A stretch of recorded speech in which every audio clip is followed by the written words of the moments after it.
Childhood. By Graf Tolstoy. I, the tutor, Karl Ivanitch.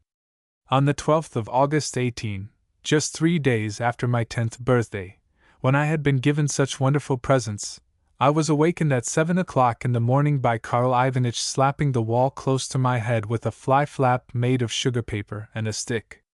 He did this so roughly that he hit the image of my patron saint suspended to the oaken back of my bed, and the dead fly fell down on my curls. I peeped out from under the coverlet, steadied the still shaking image with my hand, flicked the dead fly onto the floor, and gazed at Karl Ivanitch with sleepy, wrathful eyes. He, in a party-colored wadded dressing-gown fastened about the waist with a wide belt of the same material, a red knitted cap adorned with a tassel, and soft slippers of goat skin, went on walking round the walls and taking aim at, and slapping, flies. Suppose, I thought to myself, that I am only a small boy, yet why should he disturb me?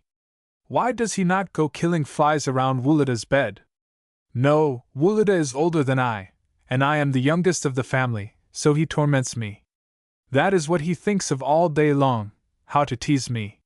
He knows very well that he has woken me up and frightened me, but he pretends not to notice it. Disgusting brute! And his dressing-gown and cap and tassel too, they are all of them disgusting. While I was thus inwardly venting my wrath upon Karl Ivanitch, he had passed to his own bedstead, looked at his watch, which hung suspended in a little shoe sewn with bugles, and deposited the fly flap on a nail. Then, evidently in the most cheerful mood possible, he turned round to us. "Get up, children! It is quite time, and your mother is already in the drawing-room," he exclaimed in his strong German accent. Then he crossed over to me, sat down at my feet, and took his snuff-box out of his pocket. I pretended to be asleep. Karl Ivanitch sneezed, wiped his nose, flicked his fingers, and began amusing himself by teasing me and tickling my toes as he said with a smile, "Well, well, little lazy one." For all my dread of being tickled, I determined not to get out of bed or to answer him, but hid my head deeper in the pillow, kicked out with all my strength, and strained every nerve to keep from laughing. How kind he is, and how fond of us, I thought to myself. Yet to think that I could be hating him so just now! I felt angry, both with myself and with Karl Ivanitch. I wanted to laugh and to cry at the same time, for my nerves were all on edge. "Leave me alone, Karl!" I exclaimed at length, with tears in my eyes, as I raised my head from beneath the bedclothes. Karl Ivanitch was taken aback. He left off tickling my feet, and asked me kindly what the matter was. Had I had a disagreeable dream? His good German face and the sympathy with which he sought to know the cause of my tears made them flow the faster. I felt conscience-stricken, and could not understand how, only a minute ago, I had been hating Karl, and thinking his dressing-gown and cap and tassel disgusting. On the contrary, they looked eminently lovable now. Even the tassel seemed another token of his goodness. I replied that I was crying because I had had a bad dream, and had seen Mamma dead and being buried. Of course it was a mere invention, since I did not remember having dreamt anything at all that night, but the truth was that Karl's sympathy as he tried to comfort and reassure me had gradually made me believe that I had dreamt such a horrible dream, and so weep the more, though from a different cause to the one he imagined. When Karl Ivanitch had left me, I sat up in bed and proceeded to draw my stockings over my little feet. The tears had quite dried now, yet the mournful thought of the invented dream was still haunting me a little. Presently Uncle, this term is often applied by children to old servants in Russia, Nicola came in, a neat little man who was always grave, methodical, and respectful, as well as a great friend of Karl's. He brought with him our clothes and boots, at least, boots for Wulada, and for myself the old detestable, beribboned shoes. In his presence I felt ashamed to cry, and moreover, the morning sun was shining so gaily through the window, and Wulada, standing at the washstand as he mimicked Maria Ivanovna, my sister's governess, was laughing so loud and so long, that even the serious Nicola, a towel over his shoulder, the soap in one hand, and the basin in the other, could not help smiling as he said, "Will you please let me wash you, Vladimir Petrovitch?" I had cheered up completely. "Are you nearly ready?" came Karl's voice from the schoolroom. The tone of that voice sounded stern now, and had nothing in it of the kindness which had just touched me so much. In fact, in the schoolroom Carl was altogether a different man from what he was at other times. There he was the tutor. I washed and dressed myself hurriedly, and a brush still in my hand as I smoothed my wet hair, answered to his call. Carl, with spectacles on nose and a book in his hand, was sitting, as usual, between the door and one of the windows. To the left of the door were two shelves, one of them the children's, that is to say, ours, and the other one Carl's own. Upon ours were heaped all sorts of books, lesson books and play books, some standing up and some lying down. The only two standing decorously against the wall were two large volumes of a Histoire de Voyages, in red binding. On that shelf could be seen books thick and thin and books large and small, as well as covers without books and books without covers, since everything got crammed up together anyhow when playtime arrived and we were told to put the library, as Carl called these shelves, in order. The collection of books on his own shelf was, if not so numerous as ours, at least more varied. 3 of them in particular I remember, namely, a German pamphlet, minus a cover, on manuring cabbages in kitchen gardens, a history of the 7 Years' War, bound in parchment and burnt at one corner, and a course of hydrostatics. Though Carl passed so much of his time in reading that he had injured his sight by doing so, he never read anything beyond these books and the Northern Bee. Another article on Carl's shelf I remember well. This was a round piece of cardboard fastened by a screw to a wooden stand, with a sort of comic picture of a lady and a hairdresser glued to the cardboard. Carl was very clever at fixing pieces of cardboard together, and had devised this contrivance for shielding his weak eyes from any very strong light. I can see him before me now, the tall figure in its wadded dressing gown and red cap, a few gray hairs visible beneath the latter, sitting beside the table, the screen with the hairdresser shading his face, one hand holding a book, and the other one resting on the arm of the chair. Before him lie his watch, with a huntsman painted on the dial, a check cotton handkerchief, a round black snuff-box, and a green spectacle case. The neatness and orderliness of all these articles show clearly that Karl Ivanitch has a clear conscience and a quiet mind. Sometimes, when tired of running about the salon downstairs, I would steal on tiptoe to the schoolroom and find Karl sitting alone in his armchair as, with a grave and quiet expression on his face, he perused one of his favorite books. Yet sometimes, also, there were moments when he was not reading, and when the spectacles had slipped down his large aquiline nose, and the blue, half-closed eyes and faintly smiling lips seemed to be gazing before them with a curious expression. All would be quiet in the room, not a sound being audible save his regular breathing and the ticking of the watch with the hunter painted on the dial. He would not see me, and I would stand at the door and think, poor old man! There are many of us, and we can play together and be happy, but he sits there all alone, and has nobody to be fond of him. Surely he speaks truth when he says that he is an orphan. And the story of his life, too, how terrible it is! I remember him telling it to Nicola. How dreadful to be in his position! Then I would feel so sorry for him that I would go to him, and take his hand, and say, "Dear Karl Ivanitch!" And he would be visibly delighted whenever I spoke to him like this, and would look much brighter. On the second wall of the schoolroom hung some maps, mostly torn, but glued together again by Karl's hand. On the third wall, in the middle of which stood the door, hung, on one side of the door, a couple of rulers, one of them ours, much bescratched, and the other one his, quite a new one, with, on the further side of the door, a blackboard on which our more serious faults were marked by circles and our lesser faults by crosses. To the left of the blackboard was the corner in which we had to kneel when naughty. How well I remember that corner, the shutter on the stove, the ventilator above it, and the noise which it made when turned. Sometimes I would be made to stay in that corner till my back and knees were aching all over, and I would think to myself, "Has Karl Ivanitch forgotten me? He goes on sitting quietly in his armchair and reading his hydrostatics, while I—" Then, to remind him of my presence, I would begin gently turning the ventilator round, or scratching some plaster off the wall. But if by chance an extra large piece fell upon the floor, the fright of it was worse than any punishment. I would glance round at Karl, but he would still be sitting there quietly, book in hand, and pretending that he had noticed nothing. In the middle of the room stood a table, covered with a torn black oilcloth so much cut about with penknives that the edge of the table showed through. Round the table stood unpainted chairs which, through use, had attained a high degree of polish. The fourth and last wall contained 3 windows, from the first of which the view was as follows. Immediately beneath it there ran a high road on which every irregularity, every pebble, every rut was known and dear to me.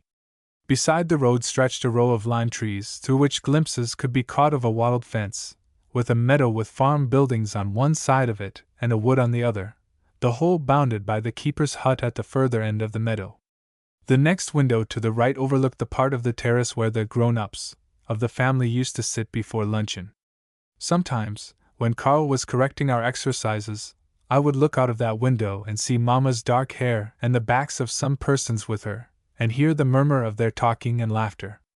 Then I would feel vexed that I could not be there too, and think to myself, when am I going to be grown up, and to have no more lessons, but sit with the people whom I love instead of with these horrid dialogues in my hand?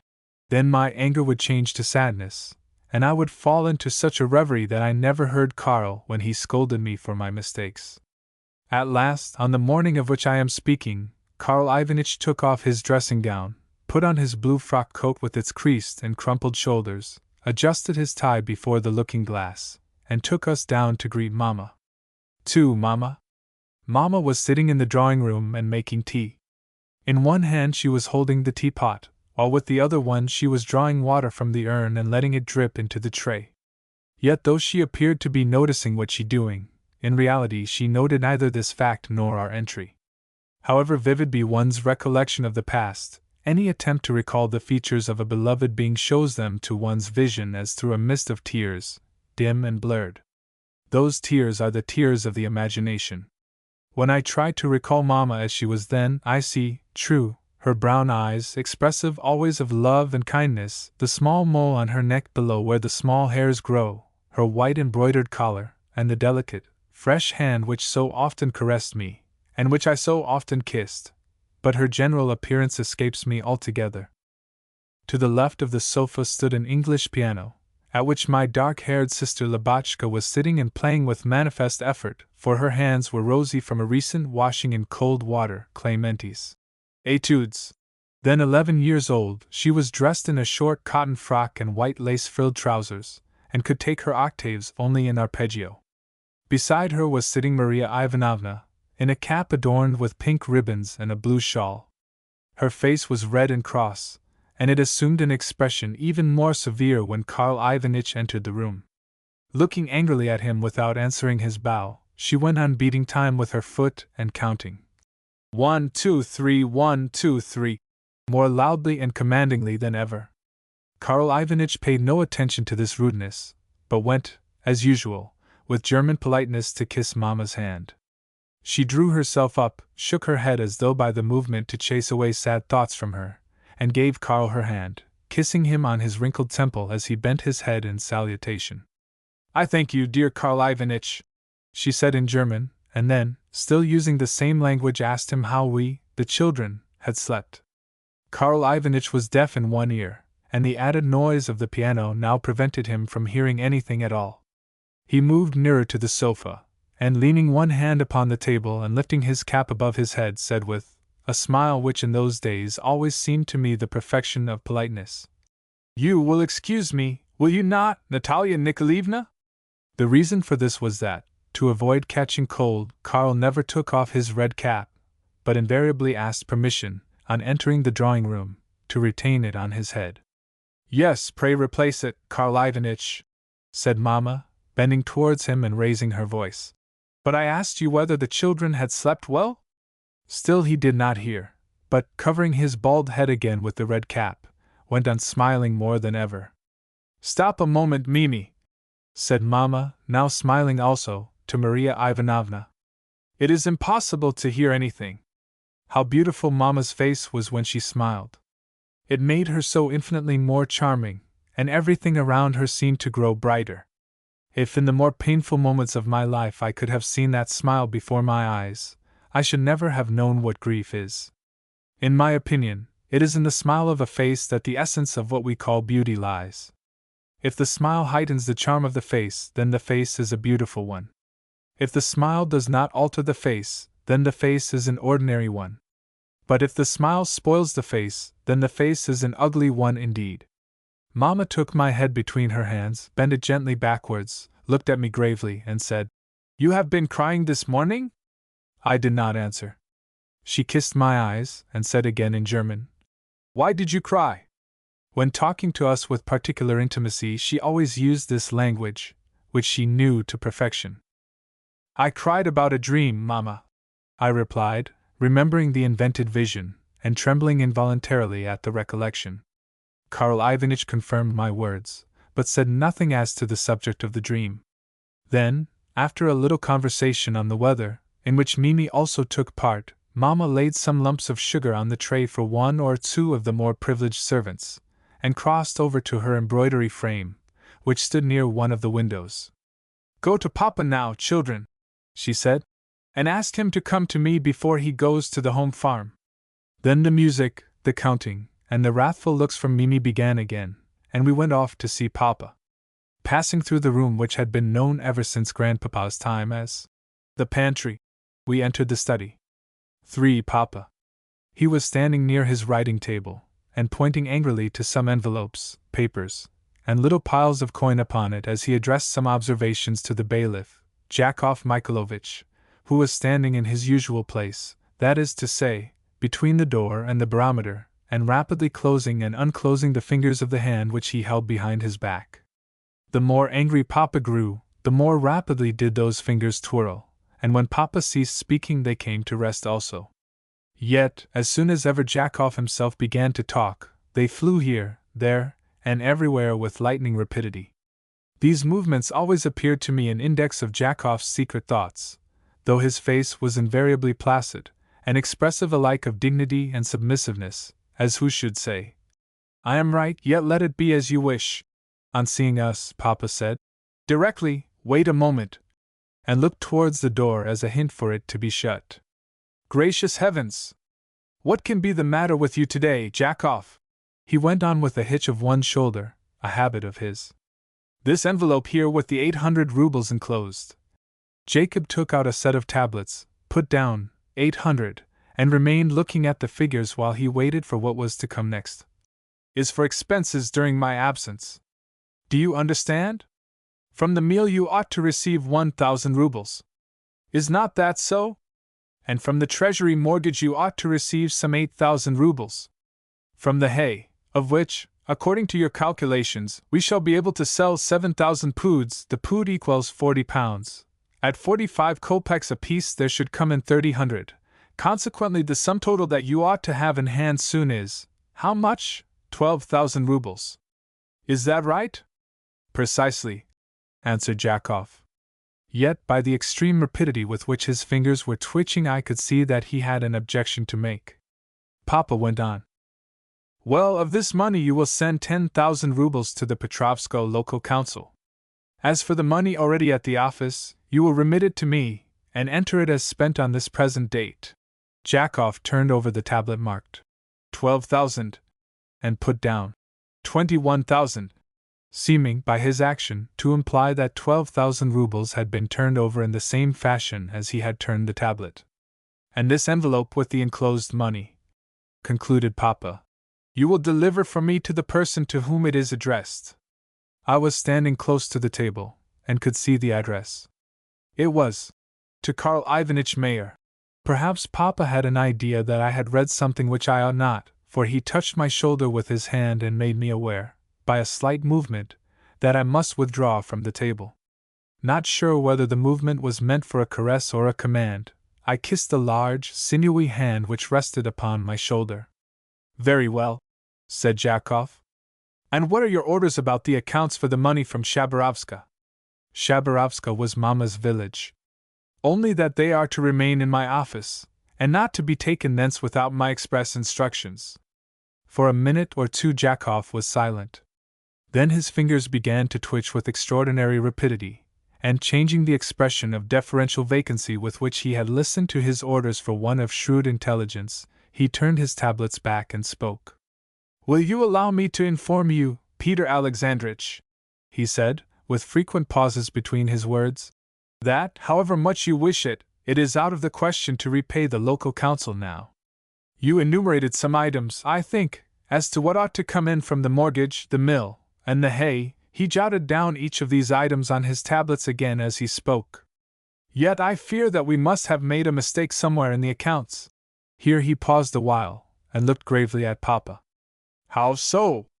"Well, will you be good enough to look for yourself? There is the account for the mill. The miller has been to me twice to ask for time, and I am afraid that he has no money whatever in hand. He is here now. Would you like to speak to him?" "No, tell me what he says," replied Papa, showing by a movement of his head that he had no desire to have speech with the miller. "Well, it is easy enough to guess what he says. He declares that there is no grinding to be got now, and that his last remaining money has gone to pay for the dam. What good would it do for us to turn him out? As to what you were pleased to say about the mortgage, you yourself are aware that your money there is locked up and cannot be recovered at a moment's notice. I was sending a load of flour to Ivan Ivanovich today, and sent him a letter as well, to which he replies that he would have been glad to oblige you, Peter Alexandrovich, were it not that the matter is out of his hands now, and that all the circumstances show that it would take you at least 2 months to withdraw the money. From the hay I understood you to estimate a return of 3,000 rubles?" Here Jakov jotted down 3,000 on his tablets, and then looked for a moment from the figures to Papa with a peculiar expression on his face. "Well, surely you see for yourself how little that is? And even then we should lose if we were to sell the stuff now, for you must know that." It was clear that he would have had many other arguments to adduce had not Papa interrupted him. "I cannot make any change in my arrangements," said Papa. "Yet if there should really have to be any delay in the recovery of these sums, we could borrow what we wanted from the Shabarovska funds." "Very well, sir." The expression of Jakov's face and the way in which he twitched his fingers showed that this order had given him great satisfaction. He was a serf, and a most zealous, devoted one, but like all good bailiffs, exacting and parsimonious to a degree in the interests of his master. Moreover, he had some queer notions of his own. He was forever endeavoring to increase his master's property at the expense of his mistress's, and to prove that it would be impossible to avoid using the rents from her estates for the benefit of Petrovsko, my father's village, and the place where we lived. This point he had now gained and was delighted in consequence. Papa then greeted ourselves, and said that if we stayed much longer in the country we should become lazy boys, that we were growing quite big now, and must set about doing lessons in earnest. "I suppose you know that I am starting for Moscow tonight?" he went on. "And that I am going to take you with me? You will live with Grandmama, but Mama and the girls will remain here. You know, too, I am sure, that Mama's one consolation will be to hear that you are doing your lessons well and pleasing everyone around you." The preparations which had been in progress for some days past had made us expect some unusual event, but this news left us thunderstruck. Wulida turned red, and with a shaking voice, delivered Mama's message to Papa. "So this was what my dream foreboded," I thought to myself. "God send that there come nothing worse." I felt terribly sorry to have to leave Mama, but at the same rejoiced to think that I should soon be grown up. "If we are going today, we shall probably have no lessons to do, and that will be splendid. However, I am sorry for Karl Ivanitch, for he will certainly be dismissed now. That was why that envelope had been prepared for him. I think I would almost rather stay and do lessons here than leave Mama or hurt poor Karl. He is miserable enough already." As these thoughts crossed my mind, I stood looking sadly at the black ribbons on my shoes. After a few words to Karl Ivanitch about the depression of the barometer and an injunction to Jakov not to feed the hounds, since a farewell meet was to be held after luncheon, Papa disappointed my hopes by sending us off to lessons, though he also consoled us by promising to take us out hunting later. On my way upstairs I made a digression to the terrace. Near the door leading on to it, Papa's favorite hound, Milka, was lying in the sun and blinking her eyes. "Miloshka," I cried as I caressed her and kissed her nose. "We are going away today. Goodbye. Perhaps we shall never see each other again." I was crying and laughing at the same time. 4 lessons. Karl Ivanitch was in a bad temper. This was clear from his contracted brows, and from the way in which he flung his frock coat into a drawer, angrily donned his old dressing gown again, and made deep dints with his nails to mark the place in the book of dialogues to which we were to learn by heart. Wulida began working diligently, but I was too distracted to do anything at all. For a long while I stared vacantly at the book, but tears at the thought of the impending separation kept rushing to my eyes and preventing me from reading a single word. When at length the time came to repeat the dialogues to Karl, who listened to us with blinking eyes, a very bad sign, I had no sooner reached the place where someone asks, "What kommen Sie her? Where do you come from?" and someone else answers him, "Ich komme vom Coffeehaus, I come from the coffee house." Then I burst into tears and, for sobbing, could not pronounce. "Haben Sie die Zeitung nicht gelesen? Have you not read the newspaper?" at all. Next, when we came to our writing lesson, the tears kept falling from my eyes and making a mess on the paper, as though someone had written on blotting paper with water. Karl was very angry. He ordered me to go down upon my knees, declared that it was all obstinacy and puppet comedy playing, a favorite expression of his, on my part, threatened me with the ruler, and commanded me to say that I was sorry. Yet for sobbing and crying I could not get a word out. At last, conscious, perhaps, that he was unjust, he departed to Nikola's pantry, and slammed the door behind him. Nevertheless, their conversation there carried to the schoolroom. "Have you heard that the children are going to Moscow, Nikola?" said Karl. "Yes." "How could I help hearing it?" At this point Nikola seemed to get up, for Karl said, "Sit down, Nikola," and then locked the door. However, I came out of my corner and crept to the door to listen. "However much you may do for people, and however fond of them you may be, never expect any gratitude, Nikola," said Karl warmly. Nikola, who was shoe-cobbling by the window, nodded his head in assent. 12 years have I lived in this house," went on Karl, lifting his eyes and his snuff-box towards the ceiling. "And before God I can say that I have loved them, and worked for them, even more than if they had been my own children. You recollect, Nikola, when Wulida had the fever? You recollect how, for 9 days and nights, I never closed my eyes as I sat beside his bed?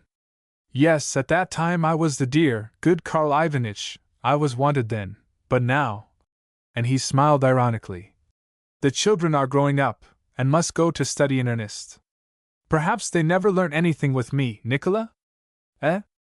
"I am sure they did," replied Nikola, laying his awl down and straightening a piece of thread with his hands. "No, I am wanted no longer, and am to be turned out. What good are promises and gratitude?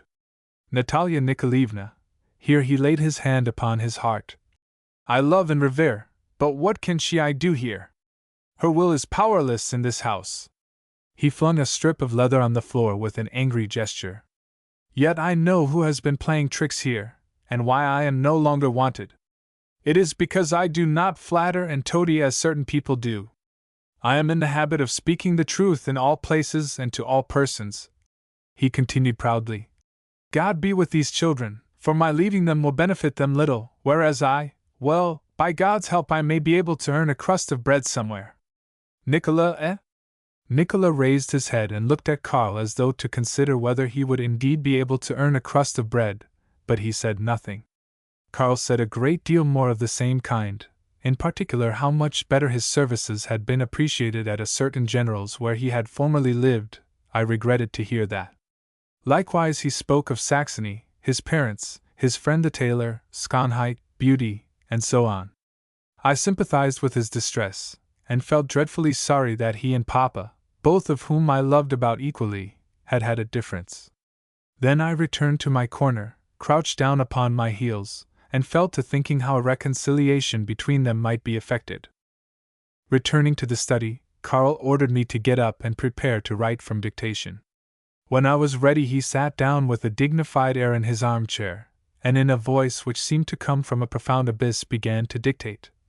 "Von allen Leidenschaften die grausamst. Have you written that?" He paused, took a pinch of snuff, and began again. Die grausamstes die Undankbarkeit, the most cruel of all passions is ingratitude. A capital U, mind. The last word written, I looked at him, for him to go on. Punctum, stop, he concluded, with a faintly perceptible smile, as he signed to us to hand him our copybooks. Several times, and in several different tones, and always with an expression of the greatest satisfaction, did he read out that sentence, which expressed his predominant thought at the moment. Then he set us to learn a lesson in history, and sat down near the window. His face did not look so depressed now, but, on the contrary, expressed eloquently the satisfaction of a man who had avenged himself for an injury dealt him. By this time it was 1:15, but Karl Ivanitch never thought of releasing us. He merely set us a new lesson to learn. My fatigue and hunger were increasing in equal proportions, so that I eagerly followed every sign of the approach of luncheon. First came the housemaid with a cloth to wipe the plates. Next, the sound of crockery resounded in the dining room, as the table was moved and chairs placed round it. After that, Mimi, Lubotshka, and Katenka. Katenka was Mimi's daughter, and 12 years old, came in from the garden, but Foka, the servant who always used to come and announce luncheon, was not yet to be seen. Only when he entered was it lawful to throw one's books aside and run downstairs. Hark! Steps resounded on the staircase, but they were not Foka's. Foka's I had learned to study, and knew the creaking of his boots well. The door opened, and a figure unknown to me made its appearance. The idiot. The man who now entered the room was about 50 years old, with a pale, attenuated face pitted with smallpox, long grey hair, and a scanty beard of a reddish hue. Likewise he was so tall that, on coming through the doorway, he was forced not only to bend his head, but to incline his whole body forward. He was dressed in a sort of smock that was much torn, and held in his hand a stout staff. As he entered he smote this staff upon the floor, and contracting his brows and opening his mouth to its fullest extent, laughed in a dreadful, unnatural way. He had lost the sight of one eye, and its colorless pupil kept rolling about, and imparting to his hideous face an even more repellent expression than it otherwise bore. "Hullo, you are caught!" he exclaimed as he ran to Wulida with little short steps and, seizing him round the head, looked at it searchingly. Next he left him, went to the table, and, with a perfectly serious expression on his face, began to blow under the oilcloth, and to make the sign of the cross over it. "Oh, what a pity! Oh, how it hurts! They are angry! They fly from me!" he exclaimed in a tearful, choking voice as he glared at Wulida and wiped away the streaming tears with his sleeve. His voice was harsh and rough, all his movements hysterical and spasmodic, and his words devoid of sense or connection, for he used no conjunctions. Yet the tone of that voice was so heartrending, and his yellow, deformed face at times so sincere and pitiful in its expression, that, as one listened to him, it was impossible to repress a mingled sensation of pity, grief, and fear. This was the idiot Grisha. Whence he had come, or who were his parents, or what had induced him to choose the strange life which he led, no one ever knew. All that I myself knew was that from his 15th year upwards he had been known as an imbecile who went barefooted both in winter and summer, visited convents, gave little images to any one who cared to take them, and spoke meaningless words which some people took for prophecies, that nobody remembered him as being different, that at rare intervals he used to call at Grandmamma's house, and that by some people he was said to be the outcast son of rich parents and a pure, saintly soul, while others averred that he was a mere peasant and an idler. At last the punctual and wished-for Foka arrived, and we went downstairs. Grisha followed us sobbing and continuing to talk nonsense, and knocking his staff on each step of the staircase. When we entered the drawing-room we found Papa and Mamma walking up and down there, with their hands clasped in each other's, and talking in low tones. Maria Ivanovna was sitting bolt upright in an armchair placed at tight angles to the sofa, and giving some sort of a lesson to the two girls sitting beside her. When Karl Ivanitch entered the room she looked at him for a moment, and then turned her eyes away with an expression which seemed to say, "You are beneath my notice, Karl Ivanitch." It was easy to see from the girls' eyes that they had important news to communicate to us as soon as an opportunity occurred, for to leave their seats and approach us first was contrary to Mimi's rules. It was for us to go to her and say, "Bonjour, Mimi," and then make her a low bow, after which we should possibly be permitted to enter into conversation with the girls. What an intolerable creature that Mimi was! One could hardly say a word in her presence without being found fault with. Also, whenever we wanted to speak in Russian, she would say, "Parlez donc français," as though on purpose to annoy us, while, if there was any particularly nice dish at luncheon which we wished to enjoy in peace, she would keep on ejaculating, "Mangez donc avec du pain," or "Comment est-ce que vous tenez votre fourchette?" What has she got to do with us? I used to think to myself. Let her teach the girls. We have our Karl Ivanitch. I shared to the full his dislike of certain people. Ask Mamma to let us go hunting too, Katenka whispered to me, as she caught me by the sleeve just when the elders of the family were making a move towards the dining room. Very well.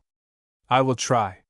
Grisha likewise took a seat in the dining room, but at a little table apart from the rest. He never lifted his eyes from his plate, but kept on sighing and making horrible grimaces, as he muttered to himself, "What a pity! It has flown away! The dove is flying to heaven! The stone lies on the tomb!" and so forth. Ever since the morning Mamma had been absent-minded, and Grisha's presence, words, and actions seemed to make her more so. "By the way, there is something I forgot to ask you," she said, as she handed Papa a plate of soup. "What is it?" "That you will have those dreadful dogs of yours tied up. They nearly worried poor Grisha to death when he entered the courtyard, and I am sure they will bite the children some day." No sooner did Grisha hear himself mention that he turned towards our table and showed us his torn clothes. Then, as he went on with his meal, he said, "He would have let them tear me in pieces, but God would not allow it. What a sin to let the dogs loose, a great sin! But do not beat him, master, do not beat him. It is for God to forgive. It is past now." "What does he say?" said Papa, looking at him gravely and sternly. "I cannot understand him at all." "I think he is saying," replied Mamma, "that one of the huntsmen set the dogs on him, but that God would not allow him to be torn in pieces. Therefore he begs you not to punish the man." "Oh, is that it?" said Papa. "How does he know that I intended to punish the huntsman? You know, I am not very fond of fellows like this," he added in French. "And this one offends me particularly. Should it ever happen that—" "Oh, don't say so," interrupted Mamma, as if frightened by some thought. "How can you know what he is? I think I have plenty of opportunities for doing so, since no lack of them come to see you, all of them the same sort, and probably all with the same story." I could see that Mamma's opinion differed from his, but that she did not mean to quarrel about it. "Please hand me the cakes," she said to him. "Are they good today or not?" "Yes, I am angry," he went on as he took the cakes and put them where Mamma could not reach them. "Very angry at seeing supposedly reasonable and educated people let themselves be deceived." And he struck the table with his fork. "I asked you to hand me the cakes," she repeated with outstretched hand. "And it is a good thing," Papa continued as he put the hand aside, "that the police run such vagabonds in. All they are good for is to play upon the nerves of certain people who are already not overstrong in that respect." And he smiled, observing that Mamma did not like the conversation at all. However, he handed her the cakes.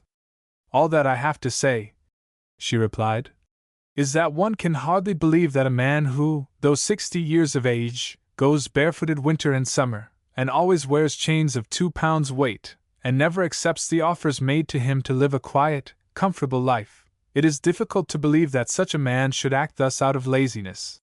Pausing a moment, she added with a sigh, "As to predictions, je suis payé pour y croire. I told you, I think, that Grisha prophesied the very day and hour of poor Papa's death?" "Oh, what have you gone and done?" said Papa, laughing and putting his hand to his cheek. Whenever he did this I used to look for something particularly comical from him. "Why did you call my attention to his feet?" "I looked at them, and now can eat nothing more." Luncheon was over now, and Lubotshka and Katenka were winking at us, fidgeting about in their chairs, and showing great restlessness. The winking, of course, signified, "Why don't you ask whether we too may go to the hunt?" I nudged Wulida, and Wulida nudged me back, until at last I took heart of grace, and began, at first shyly, but gradually with more assurance, to ask if it would matter much if the girls too were allowed to enjoy the sport. Thereupon a consultation was held among the elder folks, and eventually leave was granted, Mamma, to make things still more delightful, saying that she would come too. 6. Preparations for the chase. During dessert Jakov had been sent for, and orders given him to have ready the carriage, the hounds, and the saddle horses, every detail being minutely specified, and every horse called by its own particular name. As Wulida's usual mount was lame, Papa ordered a hunter to be saddled for him, which term, hunter, so horrified Mamma's ears, that she imagined it to be some kind of an animal which would at once run away and bring about Wulida's death. Consequently, in spite of all Papa's and Wulida's assurances, the latter glibly affirming that it was nothing, and that he liked his horse to go fast, poor Mamma continued to exclaim that her pleasure would be quite spoilt for her. When luncheon was over, the grown-ups had coffee in the study, while we younger ones ran into the garden and went chattering along the undulating paths with their carpet of yellow leaves. We talked about Wulida's riding a hunter, and said what a shame it was that Lubotshka could not run as fast as Katenka, and what fun it would be if we could see Grisha's chains, and so forth. But of the impending separation we said not a word. Our chatter was interrupted by the sound of the carriage driving up, with a village urchin perched on each of its springs. Behind the carriage rode the huntsman with the hounds, and they, again, were followed by the groom Ignat on the steed intended for Wulida, with my old horse trotting alongside. After running to the garden fence to get a sight of all these interesting objects, and indulging in a chorus of whistling and hallooing, we rushed upstairs to dress, our one aim being to make ourselves look as like the huntsman as possible. The obvious way to do this was to tuck one's breeches inside one's boots. We lost no time over it all, for we were in a hurry to run to the entrance steps again there to feast our eyes upon the horses and hounds, and to have a chat with the huntsman. The day was exceedingly warm while, though clouds of fantastic shape had been gathering on the horizon since morning and driving before a light breeze across the sun, it was clear that, for all their menacing blackness, they did not really intend to form a thunderstorm and spoil our last day's pleasure.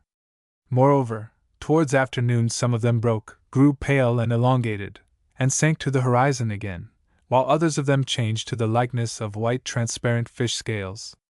In the east, over Maslovska, a single lurid mass was lowering, but Karl Ivanitch, who always seemed to know the ways of the heavens, said that the weather would still continue to be fair and dry. In spite of his advanced years, it was in quite a sprightly manner that Foka came out to the entrance steps, to give the order, "Drive up." In fact, as he planted his legs firmly apart, and took up his station between the lowest step and the spot where the coachman was to halt, his mien was that of a man who knew his duties and had no need to be reminded of them by anybody. Presently the ladies also came out, and after a little discussions as to seats and the safety of the girls, all of which seemed to me wholly superfluous, they settled themselves in the vehicle, opened their parasols, and started. As the carriage was driving away, Mamma pointed to the hunter and asked nervously, "Is that the horse intended for Vladimir Petrovitch?" On the groom answering in the affirmative, she raised her hands in horror and turned her head away. As for myself, I was burning with impatience. Clambering on to the back of my steed, I was just tall enough to see between its ears. I proceeded to perform evolutions in the courtyard. "Mind you don't ride over the hounds, sir," said one of the huntsmen. "Hold your tongue. It is not the first time I have been one of the party," I retorted with dignity. Although Wulida had plenty of pluck, he was not altogether free from apprehensions as he sat on the hunter. Indeed, he more than once asked as he patted it, "Is he quiet?" He looked very well on horseback, almost a grown-up young man, and held himself so upright in the saddle that I envied him, since my shadow seemed to show that I could not compare with him in looks. Presently Papa's footsteps sounded on the flagstones, the whip collected the hounds, and the huntsmen mounted their steeds. Papa's horse came up in charge of a groom, the hounds of his particular leash sprang up from their picturesque attitudes to fawn upon him, and Milka, in a collar studded with beads, came bounding joyfully from behind his heels to greet and sport with the other dogs. Finally, as soon as Papa had mounted, we rode away. 7. The hunt. At the head of the cavalcade rode Tuka, on a hog-backed roan.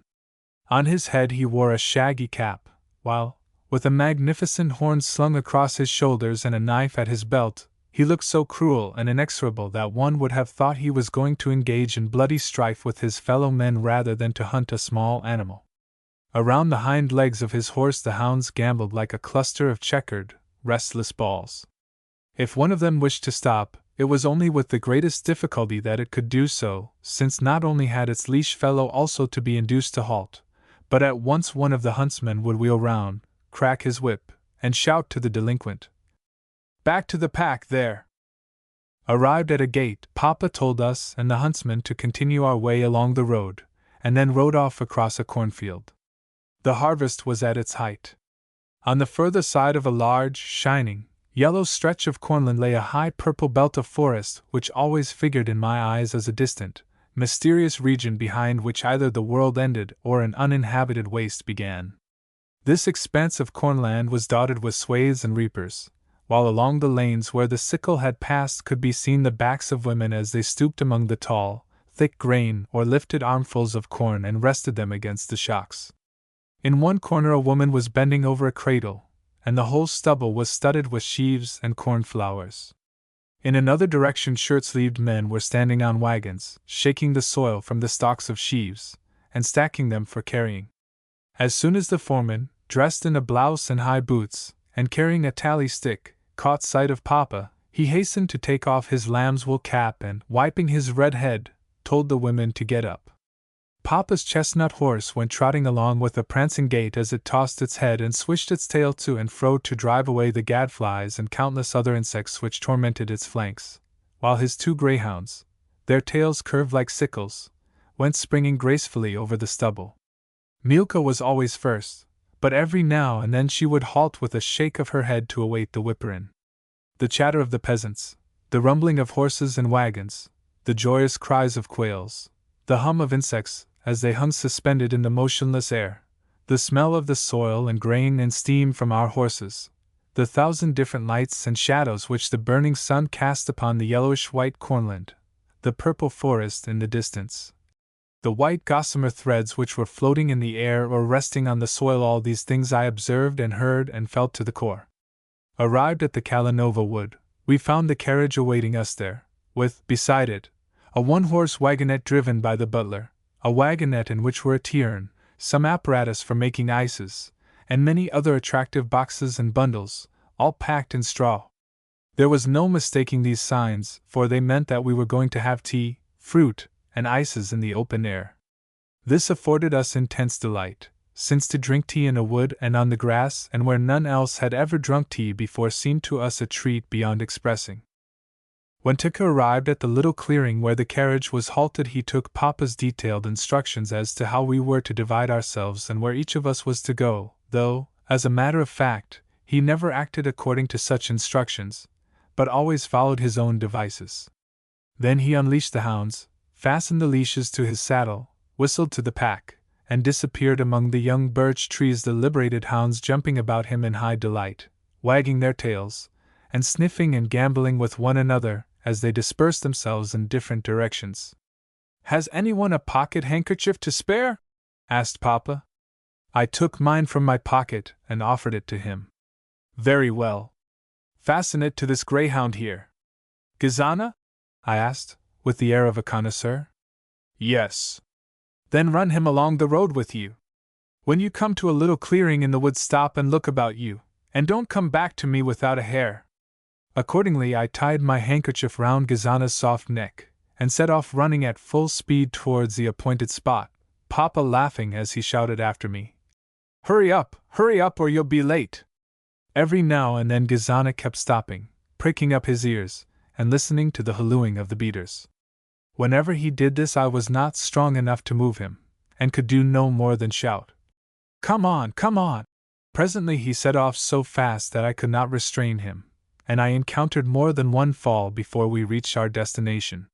Selecting there a level, shady spot near the roots of a great oak tree, I lay down on the turf, made Gazana crouch beside me, and waited. As usual, my imagination far outstripped reality. I fancied that I was pursuing at least my third hare when, as a matter of fact, the first hound was only just giving tongue.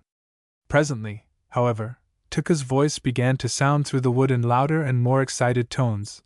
The baying of a hound came nearer and nearer, and then another, and then a third, and then a fourth, deep throat joined in the rising and falling cadences of a chorus, until the whole had united their voices in one continuous, tumultuous burst of melody. As the Russian proverb expresses it, the forest had found a tongue, and the hounds were burning as with fire. My excitement was so great that I nearly swooned where I stood. My lips parted themselves as though smiling, the perspiration poured from me in streams, and, in spite of the tickling sensation caused by the drops as they trickled over my chin, I never thought of wiping them away. I felt that a crisis was approaching. Yet the tension was too unnatural to last. Soon the hounds came tearing along the edge of the wood, and then, behold, they were racing away from me again, and of hares there was not a sign to be seen. I looked in every direction, and Gazana did the same, pulling at his leash at first and whining. Then he lay down again by my side, rested his muzzle on my knees, and resigned himself to disappointment. Among the naked roots of the oak tree under which I was sitting, I could see countless ants swarming over the parched gray earth, and winding among the acorns, withered oak leaves, dry twigs, russet moss, and slender, scanty blades of grass. In serried files they kept pressing forward on the level track they had made for themselves, some carrying burdens, some not. I took a piece of twig and barred their way. Instantly it was curious to see how they made light of the obstacle. Some got past it by creeping underneath, and some by climbing over it. A few, however, there were, especially those weighted with loads, who were nonplussed what to do. They either halted and searched for a way round, or returned whence they had come, or climbed the adjacent herbage, with the evident intention of reaching my hand and going up the sleeve of my jacket. From this interesting spectacle my attention was distracted by the yellow wings of a butterfly which was fluttering alluringly before me. Yet I had scarcely noticed it before it flew away to a little distance, and, circling over some half-faded blossoms of white clover, settled on one of them. Whether it was the sun's warmth that delighted it, or whether it was busy sucking nectar from the flower, at all events it seemed thoroughly comfortable. It scarcely moved its wings at all, and pressed itself down into the clover until I could hardly see its body. I sat with my chin on my hands and watched it with intense interest. Suddenly Gazana sprang up and gave me such a violent jerk that I nearly rolled over. I looked round. At the edge of the wood a hare had just come into view, with one ear bent down and the other one sharply pricked. The blood rushed to my head, and I forgot everything else as I shouted, slipped the dog, and rushed towards the spot. Yet all was in vain. The hare stopped, made a rush, and was lost to view. How confused I felt when at that moment Tuka stepped from the undergrowth. He had been following the hounds as they ran along the edges of the wood. He had seen my mistake, which had consisted in my not biding my time, and now threw me a contemptuous look as he said, "Ah, master!" And you should have heard the tone in which he said it. It would have been a relief to me if he had then and there suspended me to his saddle instead of the hare.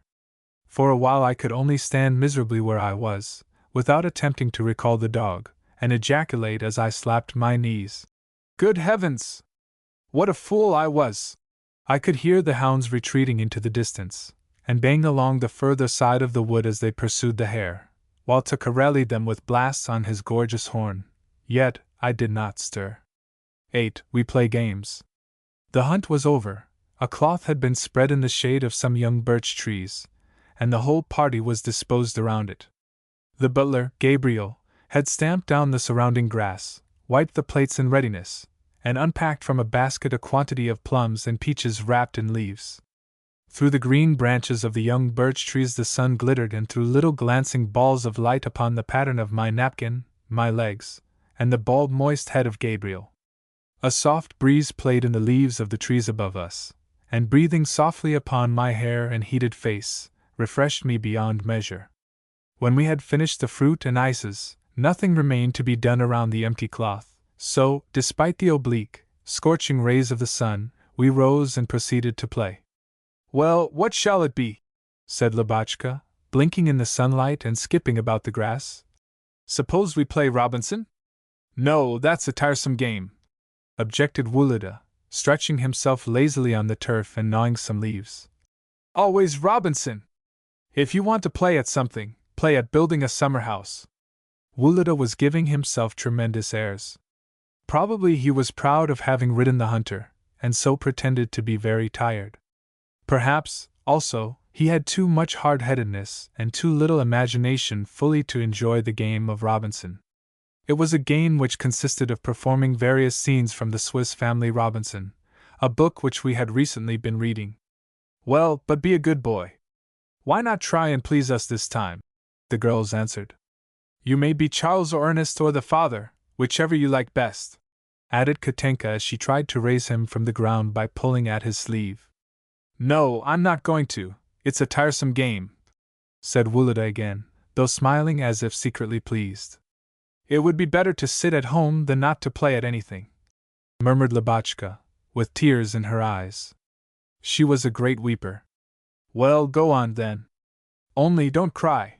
I can't stand that sort of thing." Wulida's condescension did not please us much. On the contrary, his lazy, tired expression took away all the fun of the game.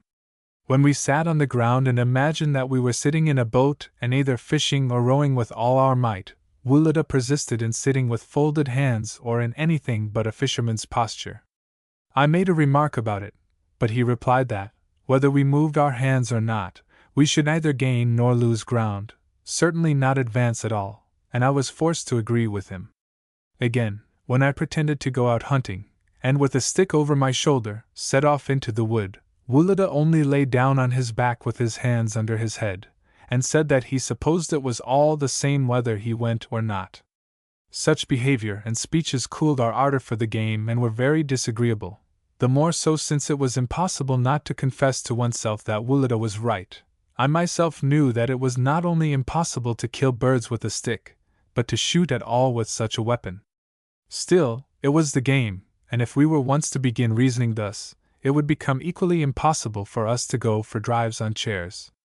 I think that even Wulida himself cannot at that moment have forgotten how, in the long winter evenings, we had been used to cover an armchair with a shawl and make a carriage of it, one of us being the coachman, another one the footman, the two girls the passengers, and three other chairs the trio of horses abreast. With what ceremony we used to set out, and with what adventures we used to meet on the way. How gaily and quickly those long winter evenings used to pass! If we were always to judge from reality, games would be nonsense. But if games were nonsense, what else would there be left to do? 9. A first essay in love. Pretending to gather some American fruit from a tree, Lubotshka suddenly plucked a leaf upon which was a huge caterpillar, and throwing the insect with horror to the ground, lifted her hands and sprang away as though afraid it would spit at her. The game stopped, and we crowded our heads together as we stooped to look at the curiosity. I peeped over Katenka's shoulder as she was trying to lift the caterpillar by placing another leaf in its way. I had observed before that the girls had a way of shrugging their shoulders whenever they were trying to put a loose garment straight on their bare necks, as well as that Mimi always grew angry on witnessing this maneuver and declared it to be a chambermaid's trick. As Katenka bent over the caterpillar, she made that very movement, while at the same instant the breeze lifted the fichu on her white neck.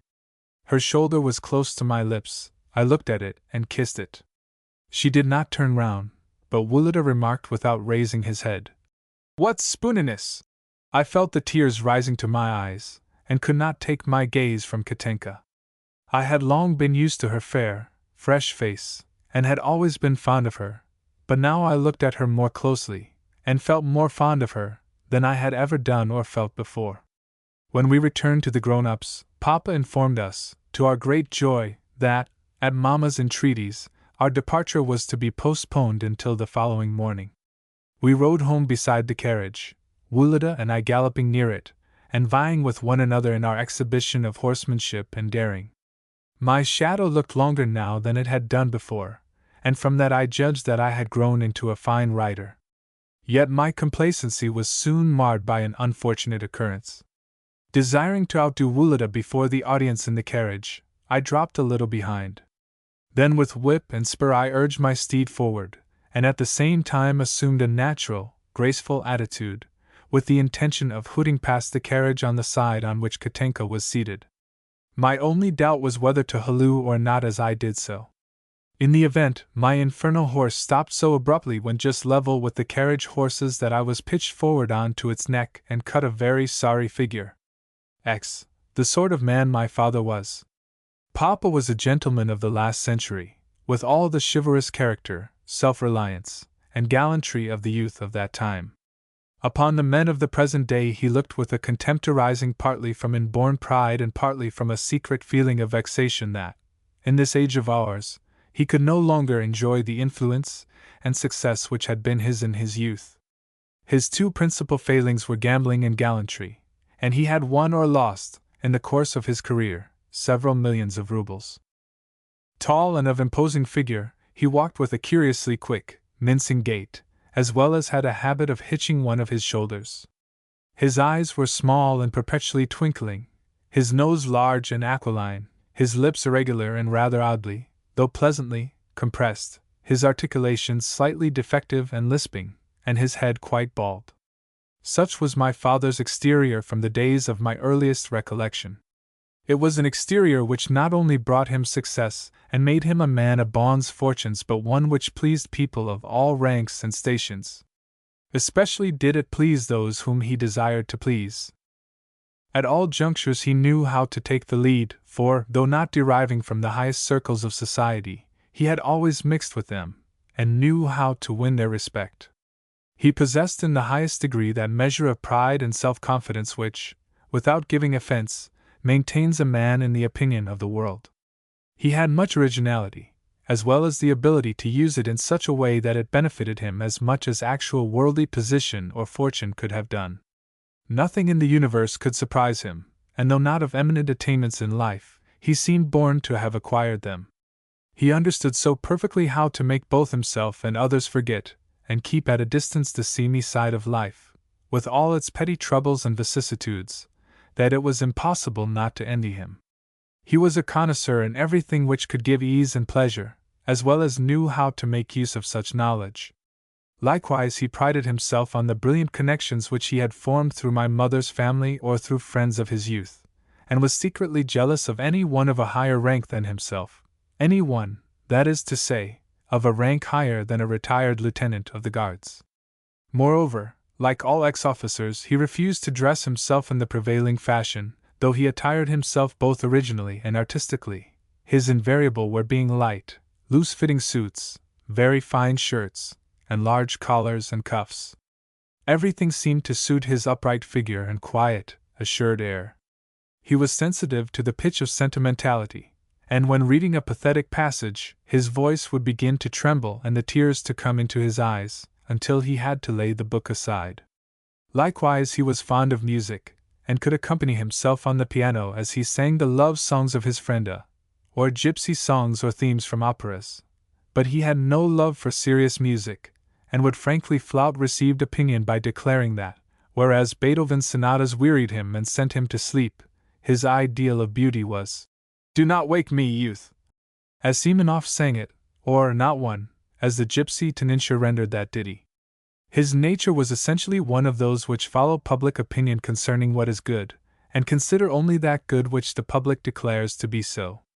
It may be noted that the author has said earlier in the chapter that his father possessed much originality. God only knows whether he had any moral convictions. His life was so full of amusement that probably he never had time to form any, and was too successful ever to feel the lack of them. As he grew to old age, he looked at things always from a fixed point of view, and cultivated fixed rules, but only so long as that point, or those rules, coincided with expediency. The mode of life which offered some passing degree of interest, that, in his opinion, was the right one and the only one that men ought to affect. He had great fluency of argument, and this, I think, increased the adaptability of his morals and enabled him to speak of one and the same act, now as good, and now, with abuse, as abominable. 11. In the drawing room and the study. Twilight had set in when we reached home. Mamma sat down to the piano, and we to a table, there to paint and draw in colors and pencil. Though I had only one cake of color, and it was blue, I determined to draw a picture of the hunt. In exceedingly vivid fashion I painted a blue boy on a blue horse, but here I stopped, for I was uncertain whether it was possible also to paint a blue hare. I ran to the study to consult Papa, and as he was busy reading he never lifted his eyes from his book when I asked, "Can there be blue hares?" But at once replied, "There can, my boy, there can." Returning to the table I painted in my blue hare, but subsequently thought it better to change it into a blue bush. Yet the blue bush did not wholly please me, so I changed it into a tree, and then into a rick, until, the whole paper having now become one blur of blue, I tore it angrily in pieces, and went off to meditate in the large armchair. Mamma was playing Field's second concerto. Field, it may be said, had been her master. As I dozed, the music brought up before my imagination a kind of luminosity, with transparent dream shapes. Next she played the Sonnet Pathétique of Beethoven, and I at once felt heavy, depressed, and apprehensive. Mamma often played those two pieces, and therefore I well recollect the feelings they awakened in me. Those feelings were a reminiscence. Of what? Somehow I seemed to remember something which had never been. Opposite to me lay the study door, and presently I saw Jakoff enter it, accompanied by several long-bearded men in caftans. Then the door shut again. Now they are going to begin some business or other, I thought. I believe the affairs transacted in that study to be the most important ones on earth. This opinion was confirmed by the fact that people only approached the door of that room on tiptoe and speaking in whispers. Presently Papa's resonant voice sounded within, and I also scented cigar smoke, always a very attractive thing to me. Next, as I dozed, I suddenly heard a creaking of boots that I knew, and sure enough saw Karl Ivanitch go on tiptoe, and with a depressed, but resolute, expression on his face and a written document in his hand, to the study door and knock softly. It opened, and then shut again behind him. I hope nothing is going to happen, I mused. Karl Ivanitch is offended, and might be capable of anything. And again I dozed off. Nevertheless, something did happen. An hour later I was disturbed by the same creaking of boots, and saw Karl come out, and disappear up the stairs, wiping away a few tears from his cheeks with his pocket handkerchief as he went and muttering something between his teeth. Papa came out behind him and turned aside into the drawing room. "Do you know what I have just decided to do?" he asked gaily as he laid a hand upon Mamma's shoulder. "What, my love?" "To take Karl Ivanitch with the children. There will be room enough for him in the carriage. They are used to him, and he seems greatly attached to them. 700 rubles a year cannot make much difference to us, and the poor devil is not at all a bad sort of a fellow." I could not understand why Papa should speak of him so disrespectfully. "I am delighted," said Mamma, "and as much for the children's sake as his own. He is a worthy old man. I wish you could have seen how moved he was when I told him that he might look upon the 500 rubles as a present. But the most amusing thing of all is this bill which he has just handed me. It is worth seeing." And with a smile Papa gave Mamma a paper inscribed in Karl's handwriting. "Is it not capital?" he concluded. The contents of the paper were as follows. The joke of this bill consists chiefly in its being written in very bad Russian, with continual mistakes as to plural and singular, prepositions and so forth. 2 book for the children, 70 kopeck. Colored paper, gold frames, and a popgun's blockheads. This word has a double meaning in Russian. For cutting out several box for presents, 6 rubles, 55 kopecks. Several book and a bows, presents for the children's, 8 rubles, 16 kopecks. A gold watch is promised to me by Peter Alexandrovich out of Moscow, in the years 18, for 140 rubles. Consequently Karl Mayer have to receive 139 ruble, 79 kopecks, beside his wage. If people were to judge only by this bill, in which Karl Ivanitch demanded repayment of all the money he had spent on presents, as well as the value of a present promised to himself, they would take him to have been a callous, avaricious egotist, yet they would be wrong. It appears that he had entered the study with the paper in his hand and a set speech in his head, for the purpose of declaiming eloquently to Papa on the subject of the wrongs which he believed himself to have suffered in our house, but that, as soon as ever he began to speak in the vibratory voice and with the expressive intonations which he used in dictating to us, his eloquence wrought upon himself more than upon Papa. With the result that, when he came to the point where he had to say, "However sad it will be for me to part with the children," he lost his self-command utterly, his articulation became choked, and he was obliged to draw his colored pocket-handkerchief from his pocket. "Yes, Peter Alexandrovitch," he said, weeping, this formed no part of the prepared speech. "I am grown so used to the children that I cannot think what I should do without them. I would rather serve you without salary than not at all." And with one hand he wiped his eyes, while with the other he presented the bill.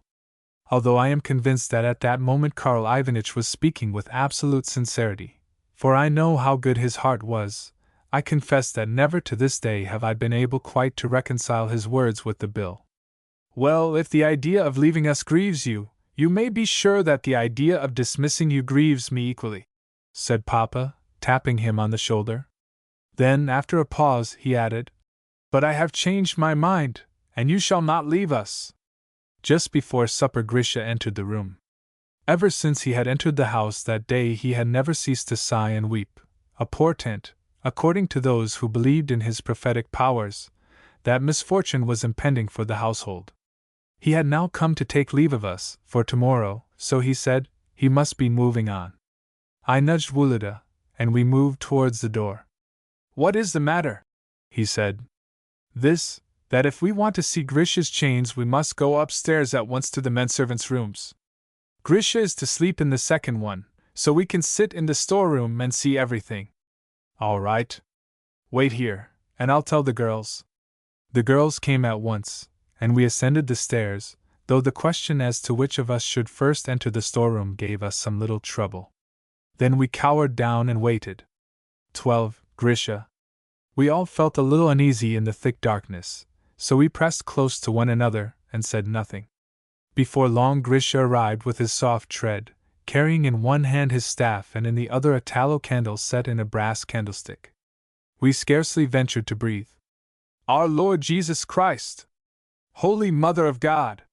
Father, Son, and Holy Ghost!"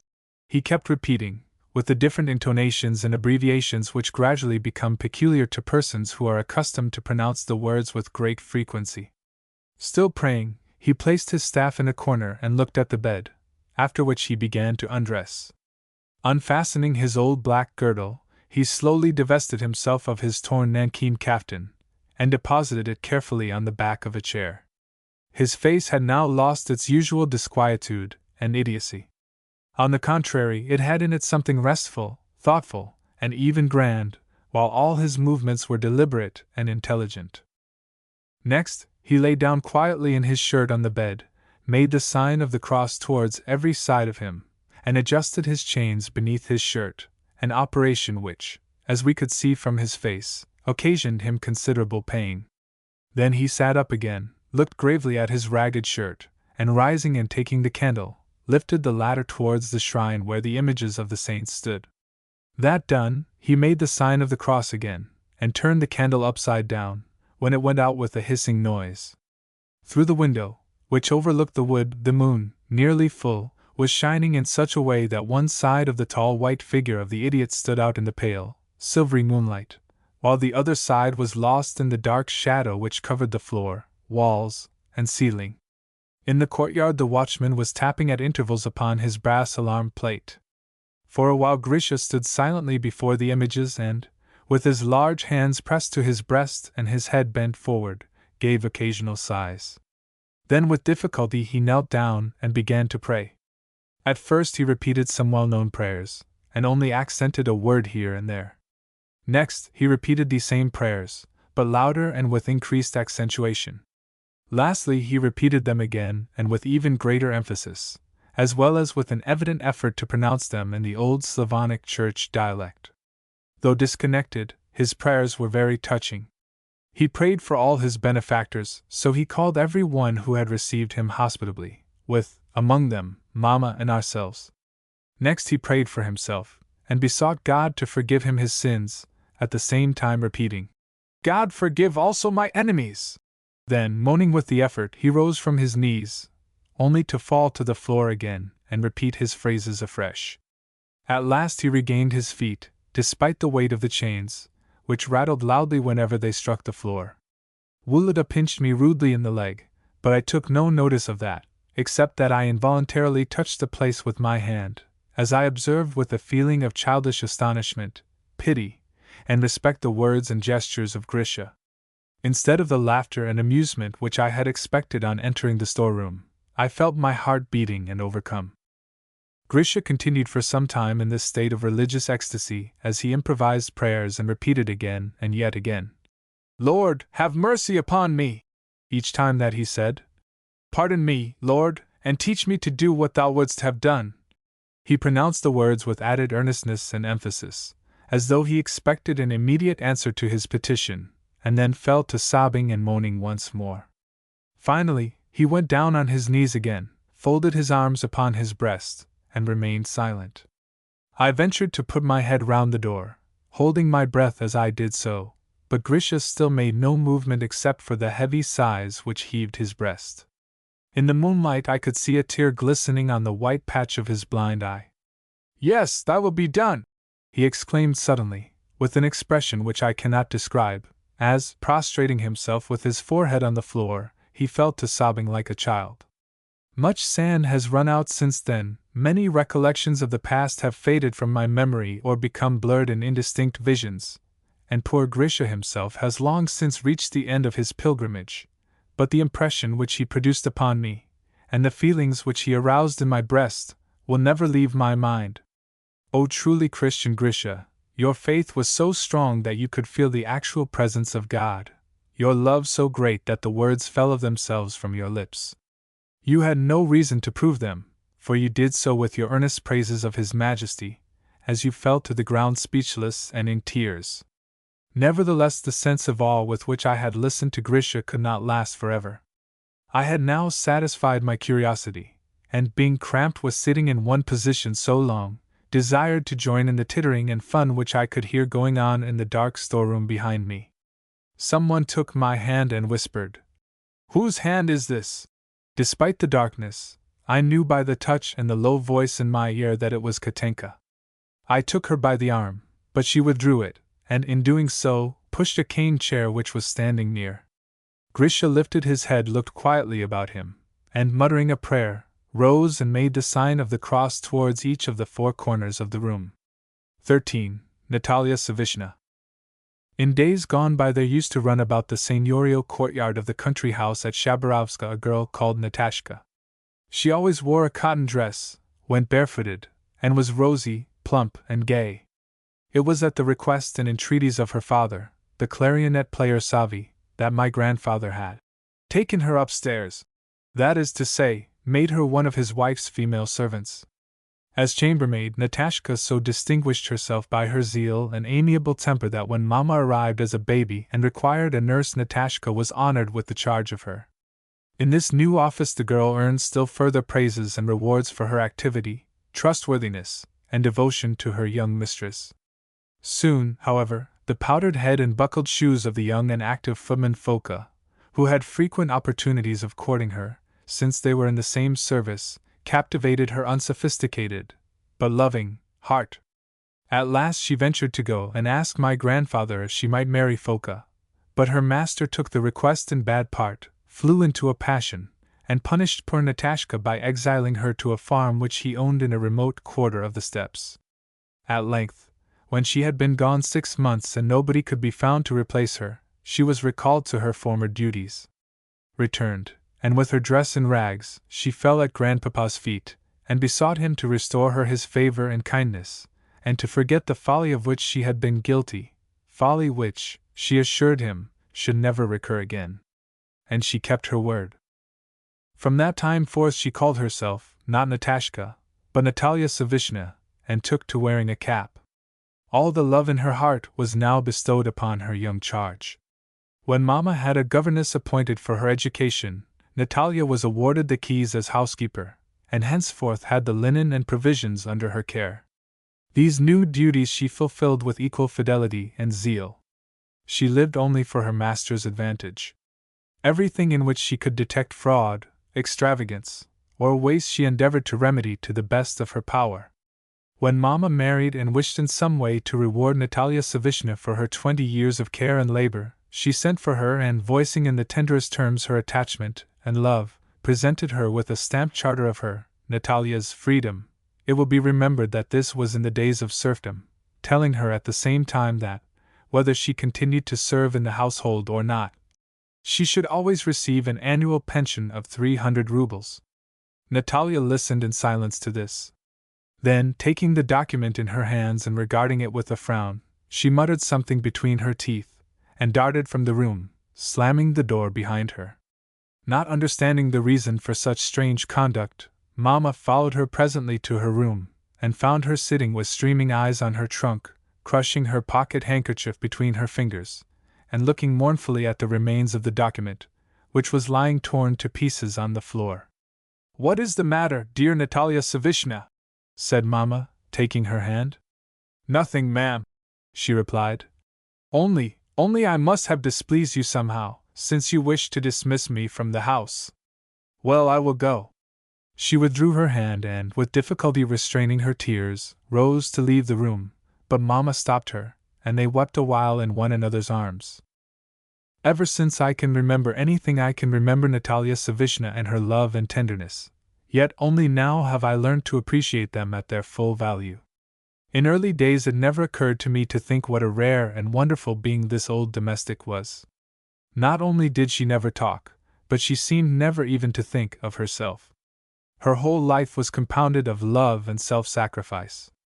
Yet so used was I to her affection and singleness of heart that I could not picture things otherwise.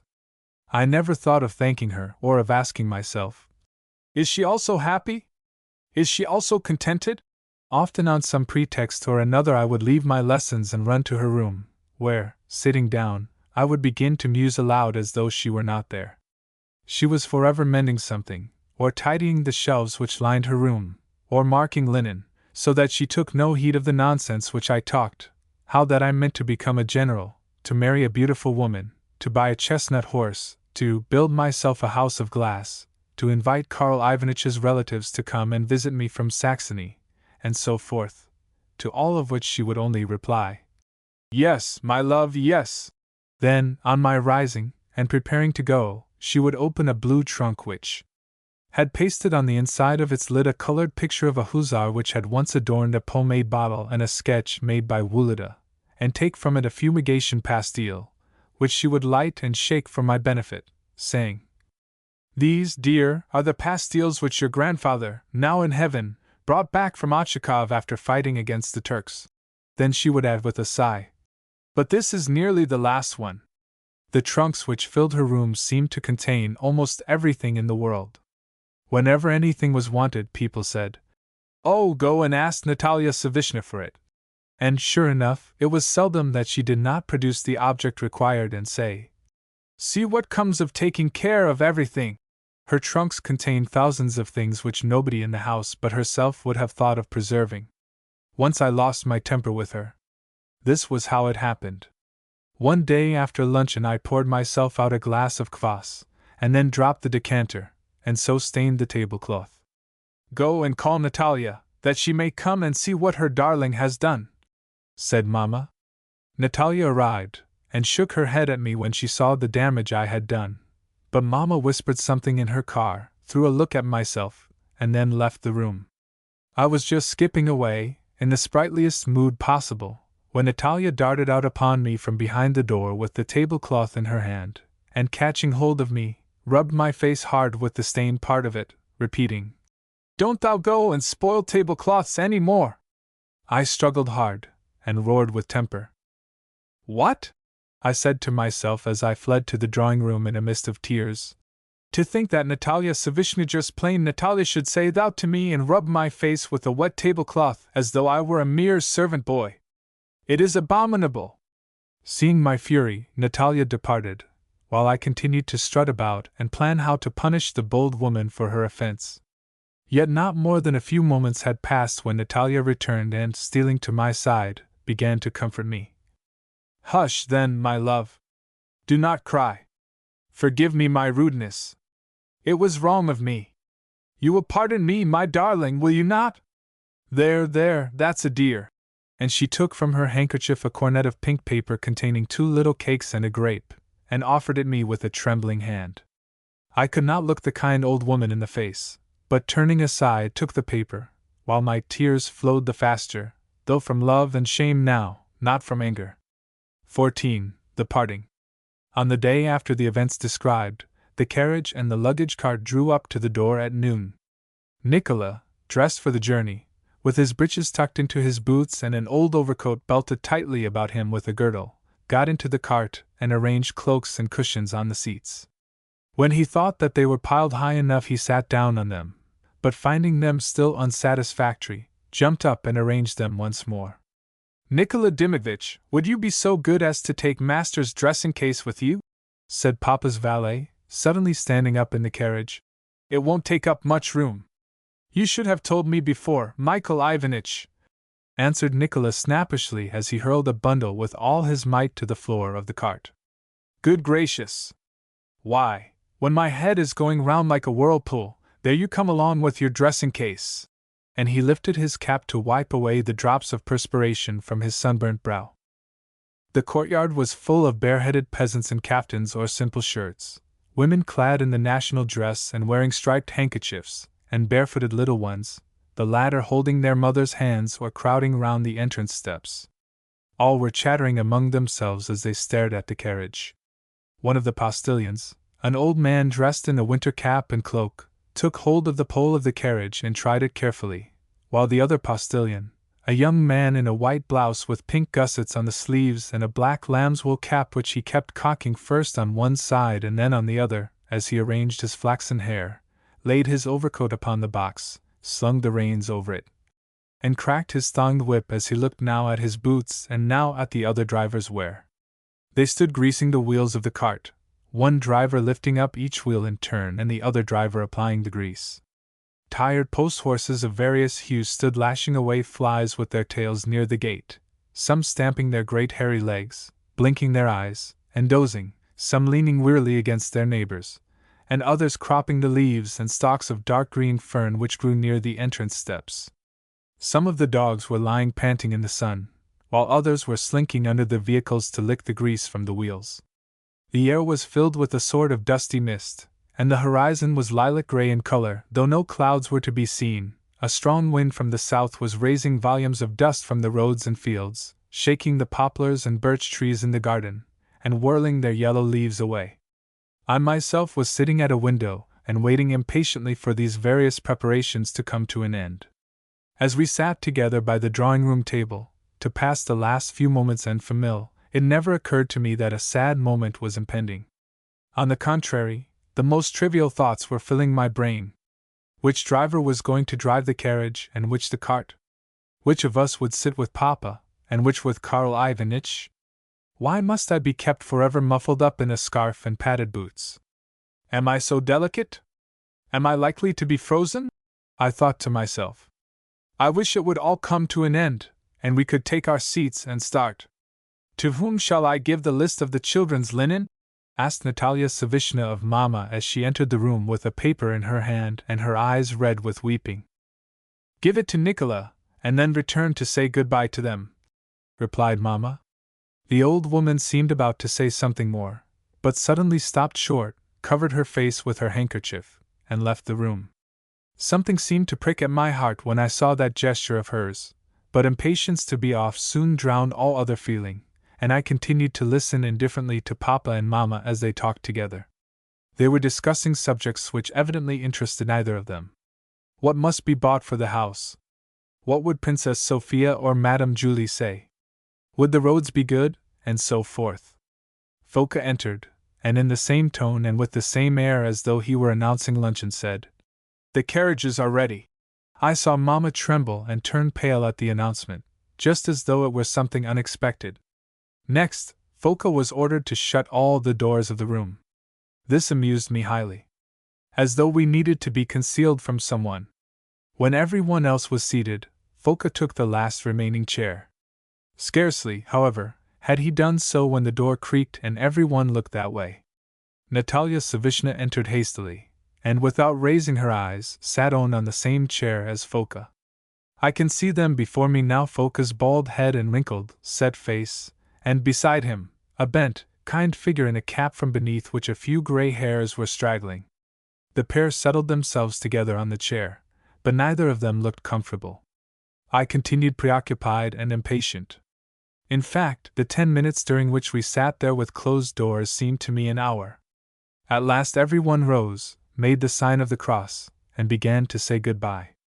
Papa embraced Mama, and kissed her again and again. "But enough," he said presently. "We are not parting forever." "No, but it is so sad," replied Mama, her voice trembling with emotion.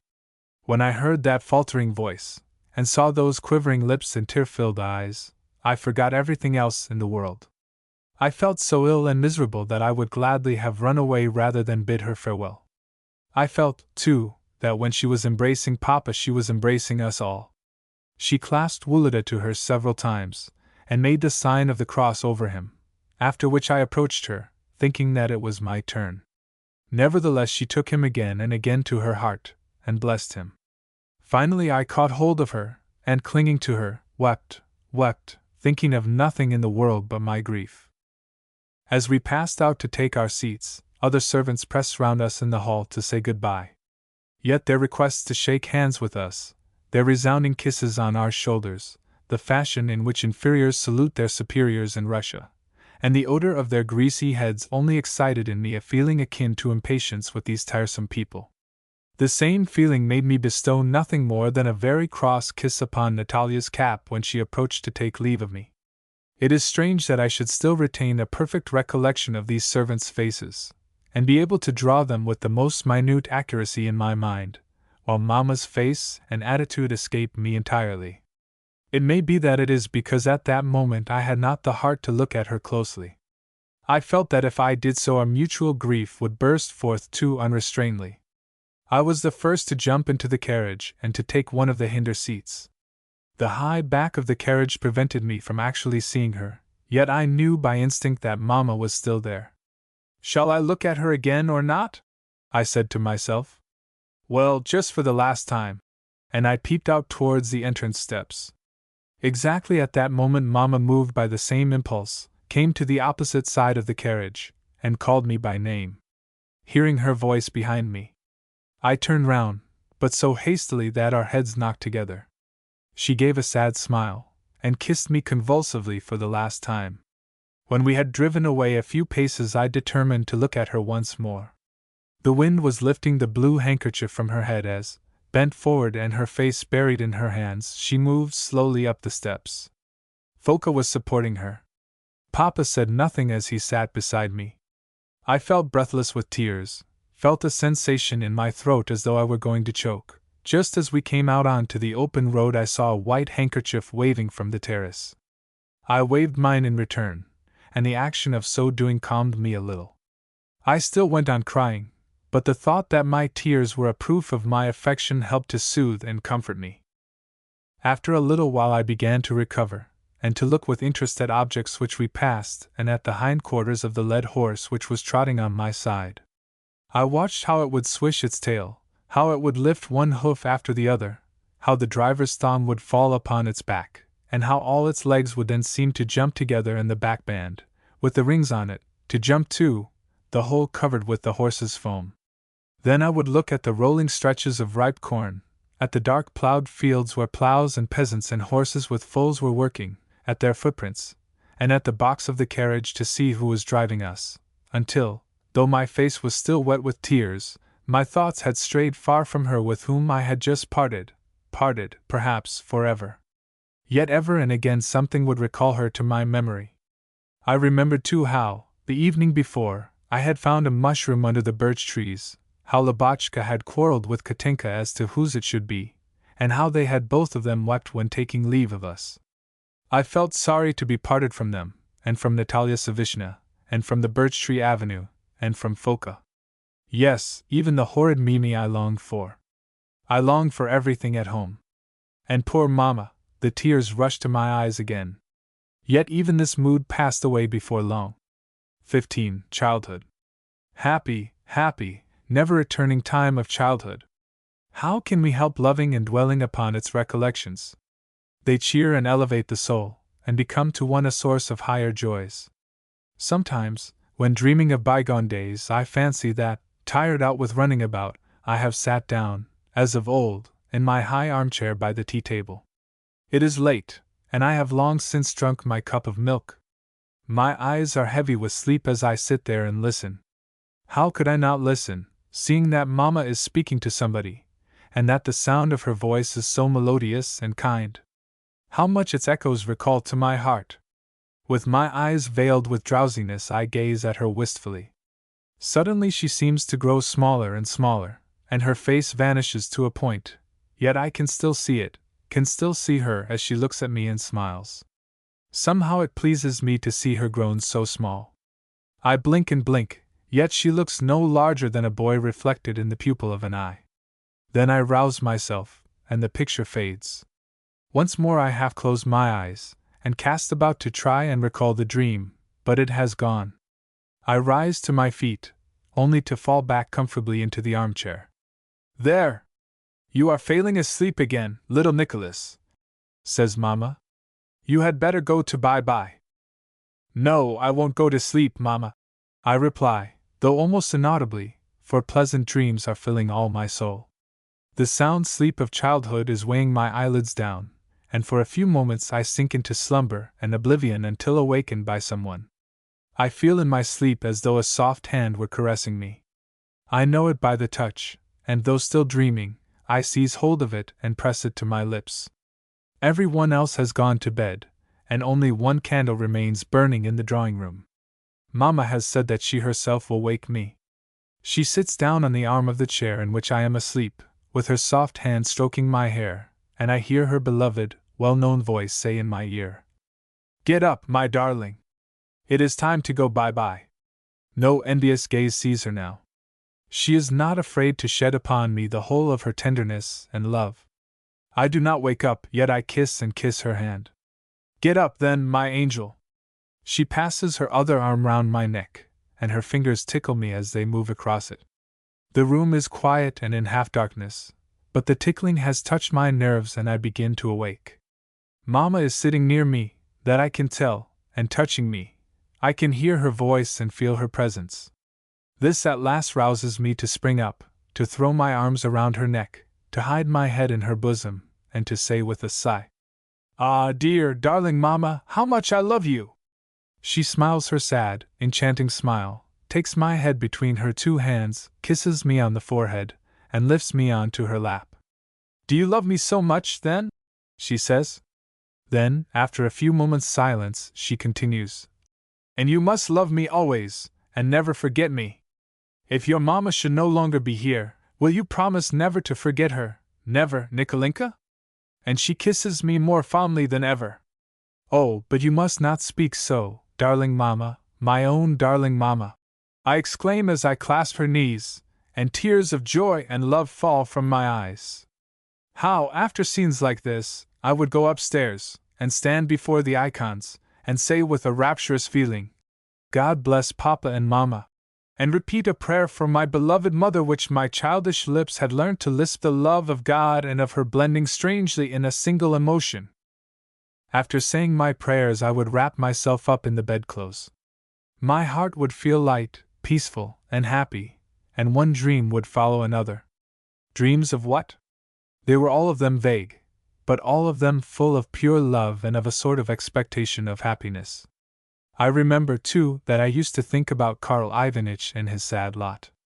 He was the only unhappy being whom I knew, and so sorry would I feel for him, and so much did I love him, that tears would fall from my eyes as I thought, "May God give him happiness, and enable me to help him and to lessen his sorrow." I could make any sacrifice for him. Usually, also, there would be some favorite toy, a china dog or hare, stuck into the bed corner behind the pillow, and it would please me to think how warm and comfortable and well cared for it was there. Also, I would pray God to make everyone happy, so that every one might be contented, and also to send fine weather tomorrow for our walk. Then I would turn myself over on to the other side, and thoughts and dreams would become jumbled and entangled together until at last I slept soundly and peacefully, though with a face wet with tears. Do in after life the freshness and light-heartedness, the craving for love and for strength of faith, ever return which we experience in our childhood's years? What better time is there in our lives than when the two best of virtues, innocent gaiety and a boundless yearning for affection, are our sole objects of pursuit? Where now are our ardent prayers? Where now are our best gifts, the pure tears of emotion which a guardian angel dries with a smile as he sheds upon us lovely dreams of ineffable childish joy? Can it be that life has left such heavy traces upon one's heart that those tears and ecstasies are forever vanished? Can it be that there remains to us only the recollection of them? 16. Verse making. Rather less than a month after our arrival in Moscow, I was sitting upstairs in my grandmamma's house and doing some writing at a large table. Opposite to me sat the drawing master, who was giving a few finishing touches to the head of a turbaned Turk, executed in black pencil. Wuluda, with outstretched neck, was standing behind the drawing master and looking over his shoulder. The head was Wuluda's first production in pencil, and today, Grandmamma's name day, the masterpiece was to be presented to her. "Aren't you going to put a little more shadow there?"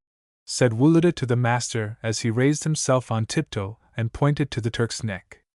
"No, it is not necessary," the master replied as he put pencil and drawing pen into a japanned folding box. "It is just right now, and you need not do anything more to it.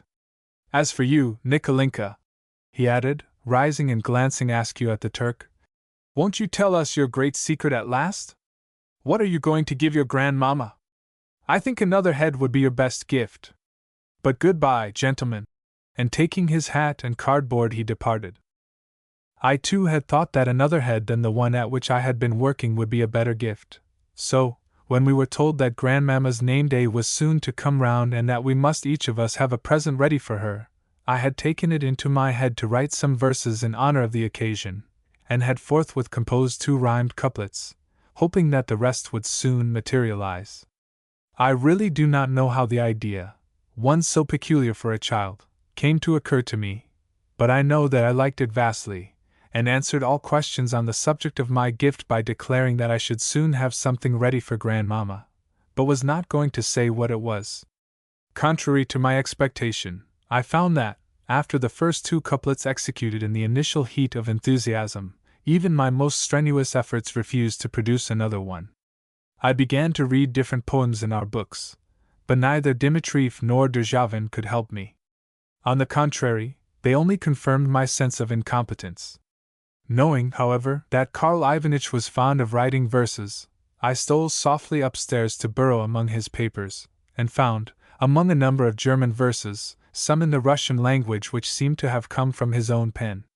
These verses, which were written in a fine, round hand on thin letter paper, pleased me with the touching sentiment with which they seemed to be inspired. I learnt them by heart, and decided to take them as a model. The thing was much easier now. By the time the name day had arrived, I had completed a 12-couplet congratulatory ode, and sat down to the table in our schoolroom to copy them out on vellum. 2 sheets were soon spoiled, not because I found it necessary to alter anything, the verses seemed to me perfect, but because, after the 3rd line, the tail end of each successive one would go curving upward and making it plain to all the world that the whole thing had been written with a want of adherence to the horizontal, a thing which I could not bear to see. This seemed to me not bad, yet it offended my ear somehow. "Lovi Uliikar the deer," I repeated to myself. What other rhyme could I use instead of deer? Fear? Steer? Well, it must go at that. At least the verses are better than Karl Ivanitch's. Accordingly, I added the last verse to the rest. Then I went into our bedroom and recited the whole poem aloud with much feeling and gesticulation. The verses were altogether guiltless of meter, but I did not stop to consider that. Yet the last one displeased me more than ever. As I sat on my bed, I thought, why on earth did I write like our mother dear? She is not here, and therefore she need never have been mentioned. True, I love and respect Grandmamma, But she is not quite the same as. Why did I write that? What did I go and tell a lie for? They may be verses only, yet I needn't quite have done that. At that moment the tailor arrived with some new clothes for us. Well, so be it, I said in much vexation as I crammed the verses hastily under my pillow and ran down to adorn myself in the new Moscow garments. They fitted marvelously, both the brown jacket with yellow buttons, a garment made skin-tight and not to allow room for growth, as in the country, and the black trousers, also close-fitting so that they displayed the figure and lay smoothly over the boots. At last I have real trousers on, I thought as I looked at my legs with the utmost satisfaction. I concealed from everyone the fact that the new clothes were horribly tight and uncomfortable, but, on the contrary, said that, if there were a fault, it was that they were not tight enough. For a long while I stood before the looking-glass as I combed my elaborately pomaded head, but try as I would, I could not reduce the topmost hairs on the crown to order. As soon as ever I left off combing them, they sprang up again and radiated in different directions, thus giving my face a ridiculous expression. Karl Ivanitch was dressing in another room, and I heard someone bring him his blue frock coat and underlinen. Then at the door leading downstairs I heard a maid-servant's voice, and went to see what she wanted. In her hand she held a well-starched shirt which she said she had been sitting up all night to get ready. I took it, and asked if Grandmamma was up yet. Oh yes, she has had her coffee, and the priest has come. My word, but you look a fine little fellow, added the girl with a smile at my new clothes. This observation made me blush, so I whirled round on one leg, snapped my fingers, and went skipping away, in the hope that by these maneuvers I should make her sensible that even yet she had not realized quite what a fine fellow I was. However, when I took the shirt to Karl I found that he did not need it, having taken another one. Standing before a small looking-glass, he tied his cravat with both hands, trying, by various motions of his head, to see whether it fitted him comfortably or not, and then took us down to see Grandmamma. To this day I cannot help laughing when I remember what a smell of pomade the three of us left behind us on the staircase as we descended. Karl was carrying a box which he had made himself, Wulida, his drawing, and I my verses, while each of us also had a form of words ready with which to present his gift. Just as Karl opened the door, the priest put on his vestment and began to say prayers. During the ceremony Grandmamma stood leaning over the back of a chair, with her head bent down. Near her stood Papa. He turned and smiled at us as we hurriedly thrust our presents behind our backs and tried to remain unobserved by the door. The whole effect of a surprise, upon which we had been counting, was entirely lost. When at last every one had made the sign of the cross I became intolerably oppressed with a sudden, invincible, and deadly attack of shyness, so that the courage to offer my present completely failed me. I hid myself behind Karl Ivanitch, who solemnly congratulated Grandmamma and, transferring his box from his right hand to his left, presented it to her. Then he withdrew a few steps to make way for Wulida.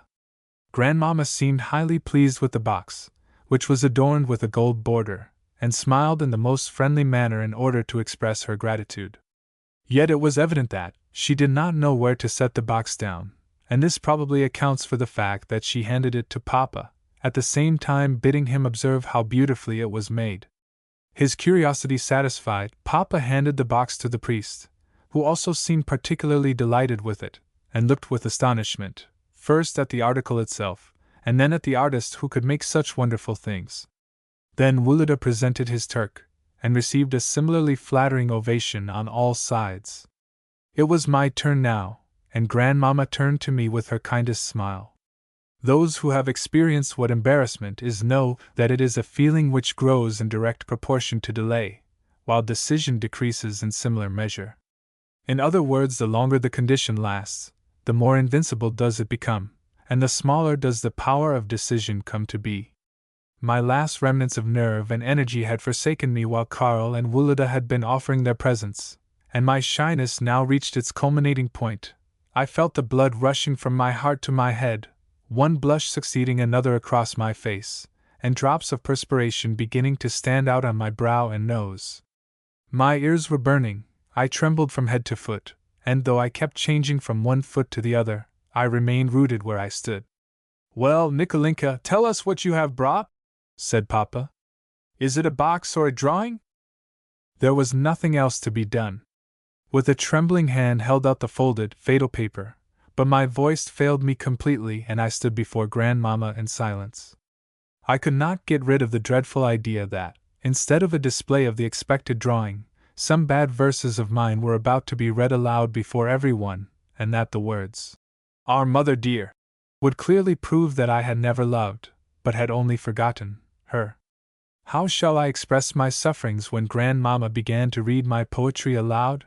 When, unable to decipher it, she stopped halfway and looked at Papa with a smile, which I took to be one of ridicule, when she did not pronounce it as I had meant it to be pronounced, and when her weak sight not allowing her to finish it, she handed the paper to Papa and requested him to read it all over again from the beginning.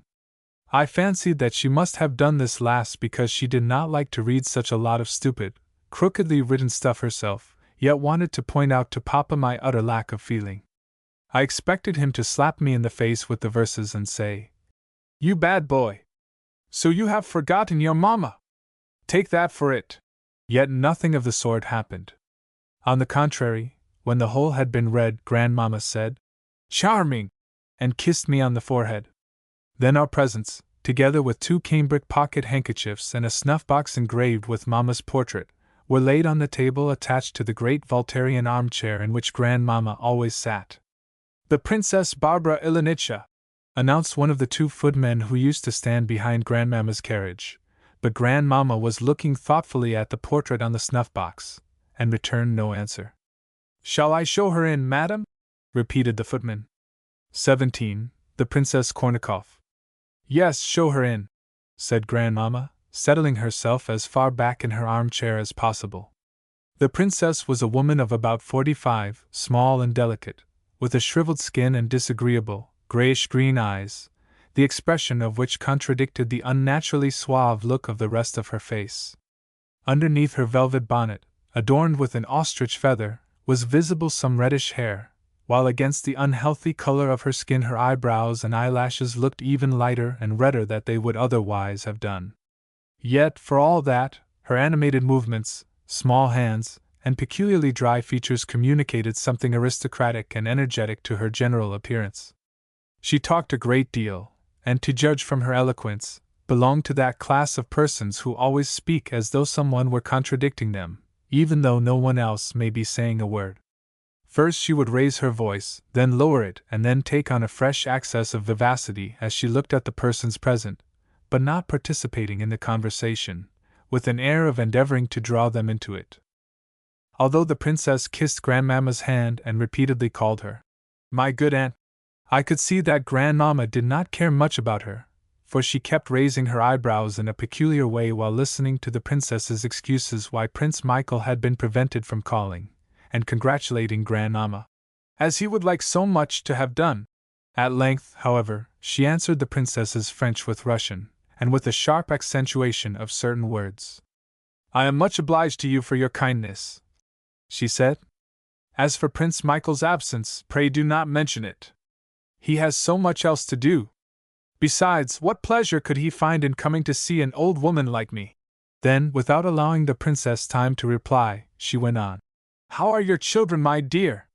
"Well, thank God, aunt, they grow and do their lessons and play, particularly my eldest one, Etienne, who is so wild that it is almost impossible to keep him in order. Still, he is a clever and promising boy.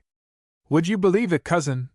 This last to Papa, since Grandmama, altogether uninterested in the princess's children, had turned to us, taken my verses out from beneath the presentation box, and unfolded them again. "Would you believe it, but one day not long ago," and leaning over towards Papa, the princess related something or other with great vivacity. Then, her tale concluded, she laughed, and with a questioning look at Papa, went on. "What a boy, cousin! He ought to have been whipped, but the trick was so spirited and amusing that I let him off." Then the princess looked at Grandmama and laughed again. "Ah! So you whip your children, do you?" said Grandmama, with a significant lift of her eyebrows, and laying a peculiar stress on the word whip. Alas, my good aunt, replied the princess in a sort of tolerant tone and with another glance at Papa. I know your views on the subject, but must beg to be allowed to differ with them. However much I have thought over and read and talked about the matter, I have always been forced to come to the conclusion that children must be ruled through fear. To make something of a child, you must make it fear something. Is it not so, cousin? And what, pray, do children fear so much as a rod? As she spoke, she seemed to look inquiringly at Wulida and myself, and I confess that I did not feel altogether comfortable. Whatever you may say, she went on, a boy of 12, or even of 14, is still a child and should be whipped as such, but with girls, perhaps, it is another matter. How lucky it is that I am not her son, I thought to myself. Oh, very well, said Grandmamma, folding up my verses and replacing them beneath the box, as though, after that exposition of views, the princess was unworthy of the honor of listening to such a production. Very well, my dear, she repeated. But please tell me how, in return, you can look for any delicate sensibility from your children? Evidently Grandmamma thought this argument unanswerable, for she cut the subject short by adding, however, it is a point on which people must follow their own opinions. The princess did not choose to reply, but smiled condescendingly, and as though out of indulgence to the strange prejudices of a person whom she only pretended to revere. Oh, by the way, pray introduce me to your young people, she went on presently as she threw us another gracious smile. Thereupon we rose and stood looking at the princess, without in the least knowing what we ought to do to show that we were being introduced. Kiss the princess's hand, said Papa. Well, I hope you will love your old aunt, she said to Wulida, kissing his hair, even though we are not near relatives. But I value friendship far more than I do degrees of relationship, she added to Grandmamma, who nevertheless remained hostile, and replied, my dear? Is that what they think of relationships nowadays? Here is my man of the world, put in Papa, indicating Wulida. And here is my poet, he added as I kissed the small, dry hand of the princess, with a vivid picture in my mind of that same hand holding a rod and applying it vigorously. Which one is the poet? Asked the princess. This little one, replied Papa, smiling. The one with the tuft of hair on his top knot. Why need he bother about my tuft? I thought to myself as I retired into a corner. Is there nothing else for him to talk about? I had strange ideas on manly beauty. I considered Karl Ivanitch one of the handsomest men in the world, and myself so ugly that I had no need to deceive myself on that point. Therefore any remark on the subject of my exterior offended me extremely. I well remember how, one day after luncheon, I was then 6 years of age, the talk fell upon my personal appearance, and how Mamma tried to find good features in my face, and said that I had clever eyes and a charming smile. How, nevertheless, when Papa had examined me, and proved the contrary, she was obliged to confess that I was ugly, and how, when the meal was over and I went to pay her my respects, she said as she patted my cheek, You know, Nikolinka, nobody will ever love you for your face alone, so you must try all the more to be a good and clever boy. Although these words of hers confirmed in me my conviction that I was not handsome, they also confirmed in me an ambition to be just such a boy as she had indicated. Yet I had my moments of despair at my ugliness, for I thought that no human being with such a large nose, such thick lips, and such small gray eyes as mine could ever hope to attain happiness on this earth. I used to ask God to perform a miracle by changing me into a beauty, and would have given all that I possessed, or ever hoped to possess, to have a handsome face. 18. Prince Ivan Ivanovitch. When the princess had heard my verses and overwhelmed the writer of them with praise, Grandmamma softened to her a little. She began to address her in French and to cease calling her my dear. Likewise she invited her to return that evening with her children. This invitation having been accepted, the princess took her leave.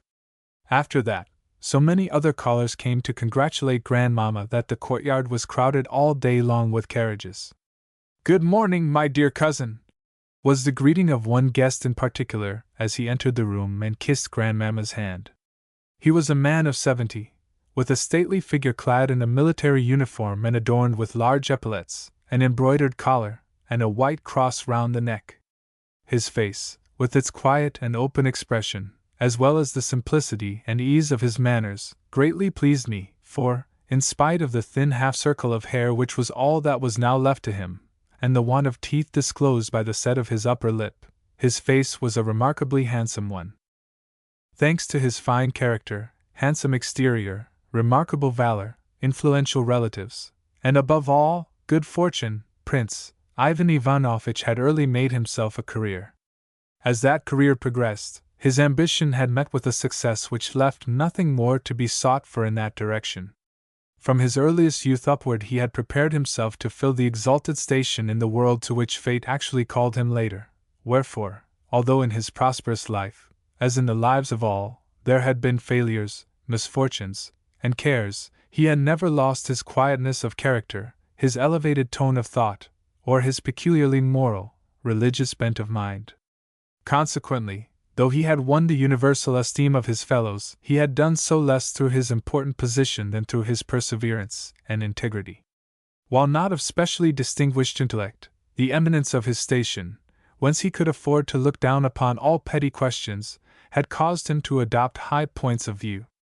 Though in reality he was kind and sympathetic, in manner he appeared cold and haughty, probably for the reason that he had forever to be on his guard against the endless claims and petitions of people who wished to profit through his influence. Yet even then his coldness was mitigated by the polite condescension of a man well accustomed to move in the highest circles of society. Well educated, his culture was that of a youth of the end of the last century. He had read everything, whether philosophy or belles lettres, which that age had produced in France, and loved to quote from Racine, Corneille, Boileau, Molière, Montaigne, and Fenelon. Likewise he had gleaned much history from Séguin, and much of the old classics from French translations of them, but for mathematics, natural philosophy, or contemporary literature he cared nothing whatever. However, he knew how to be silent in conversation, as well as when to make general remarks on authors whom he had never read, such as Goethe, Schiller, and Byron. Moreover, despite his exclusively French education, he was simple in speech and hated originality, which he called the mark of an untutored nature. Wherever he lived, society was a necessity to him, and both in Moscow and the country he had his reception days, on which practically all the town called upon him. An introduction from him was a passport to every drawing-room. Few young and pretty ladies in society objected to offering him their rosy cheeks for a paternal salute, and people even in the highest positions felt flattered by invitations to his parties. The prince had few friends left now like grandmamma, that is to say, few friends who were of the same standing as himself, who had had the same sort of education, and who saw things from the same point of view, wherefore he greatly valued his intimate, long-standing friendship with her, and always showed her the highest respect. I hardly dared to look at the prince, since the honor paid him on all sides, the huge epaulets, the peculiar pleasure with which grandmamma received him, and the fact that he alone seemed in no way afraid of her, but addressed her with perfect freedom, even being so daring as to call her cousin, awakened in me a feeling of reverence for his person almost equal to that which I felt for grandmamma herself. On being shown my verses, he called me to his side, and said, "Who knows, my cousin, but that he may prove to be a second Derzhavin?"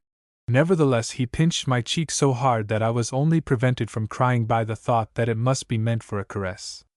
Gradually the other guests dispersed, and with them Papa and Wulida. Thus only grandmamma, the prince, and myself were left in the drawing-room. "Why has our dear Natalia Nikolaevna not come today?" asked the prince after a silence.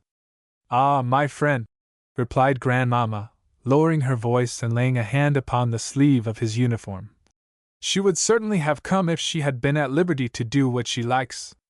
She wrote to me that Peter had proposed bringing her with him to town, but that she had refused, since their income had not been good this year, and she could see no real reason why the whole family need come to Moscow, seeing that Lubotshka was as yet very young and that the boys were living with me, a fact, she said, which made her feel as safe about them as though she had been living with them herself.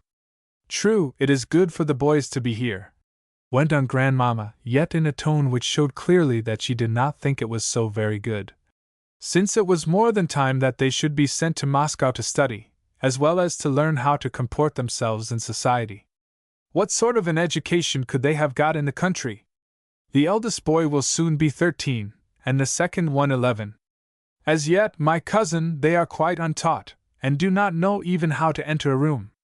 Nevertheless, said the prince, I cannot understand these complaints of ruined fortunes. He has a very handsome income, and Natalia has Shabarovska, where we used to act plays, and which I know as well as I do my own hand. It is a splendid property, and ought to bring in an excellent return. Well, said Grandmamma with a sad expression on her face, I do not mind telling you, as my most intimate friend, that all this seems to me a mere pretext on his part for living alone, for strolling about from club to club, for attending dinner parties, and for resorting to, well, who knows what? She suspects nothing, you know her angelic sweetness and her implicit trust of him in everything. He had only to tell her that the children must go to Moscow and that she must be left behind in the country with a stupid governess for company, for her to believe him. I almost think that if he were to say that the children must be whipped just as the Princess Barbara whips hers, she would believe even that. And Grandmamma leant back in her armchair with an expression of contempt. Then, after a moment of silence, during which she took her handkerchief out of her pocket to wipe away a few tears which had stolen down her cheeks, she went on. Yes, my friend, I often think that he cannot value and understand her properly, and that, for all her goodness and love of him and her endeavors to conceal her grief, which, however, as I know only too well, exists, she cannot really be happy with him. Mark my words if he does not. Here Grandmamma buried her face in the handkerchief. Ah, my dear old friend, said the prince reproachfully, I think you are unreasonable. Why grieve and weep over imagined evils? That is not right. I have known him a long time, and feel sure that he is an attentive, kind, and excellent husband, as well as, which is the chief thing of all, a perfectly honorable man. At this point, having been an involuntary auditor of a conversation not meant for my ears, I stole on tiptoe out of the room, in a state of great distress. 19. The Iwins. Woolida, woolida! The Iwins are just coming! I shouted on seeing from the window 3 boys in blue overcoats, and followed by a young tutor, advancing along the pavement opposite our house. The Iwins were related to us, and of about the same age as ourselves. We had made their acquaintance soon after our arrival in Moscow. The second brother, Serios Shah, had dark curly hair, a turned-up, strongly pronounced nose, very bright red lips, which, never being quite shut, showed a row of white teeth, beautiful dark blue eyes, and an uncommonly bold expression of face. He never smiled but was either wholly serious or laughing a clear, merry, agreeable laugh. His striking good looks had captivated me from the first, and I felt an irresistible attraction towards him.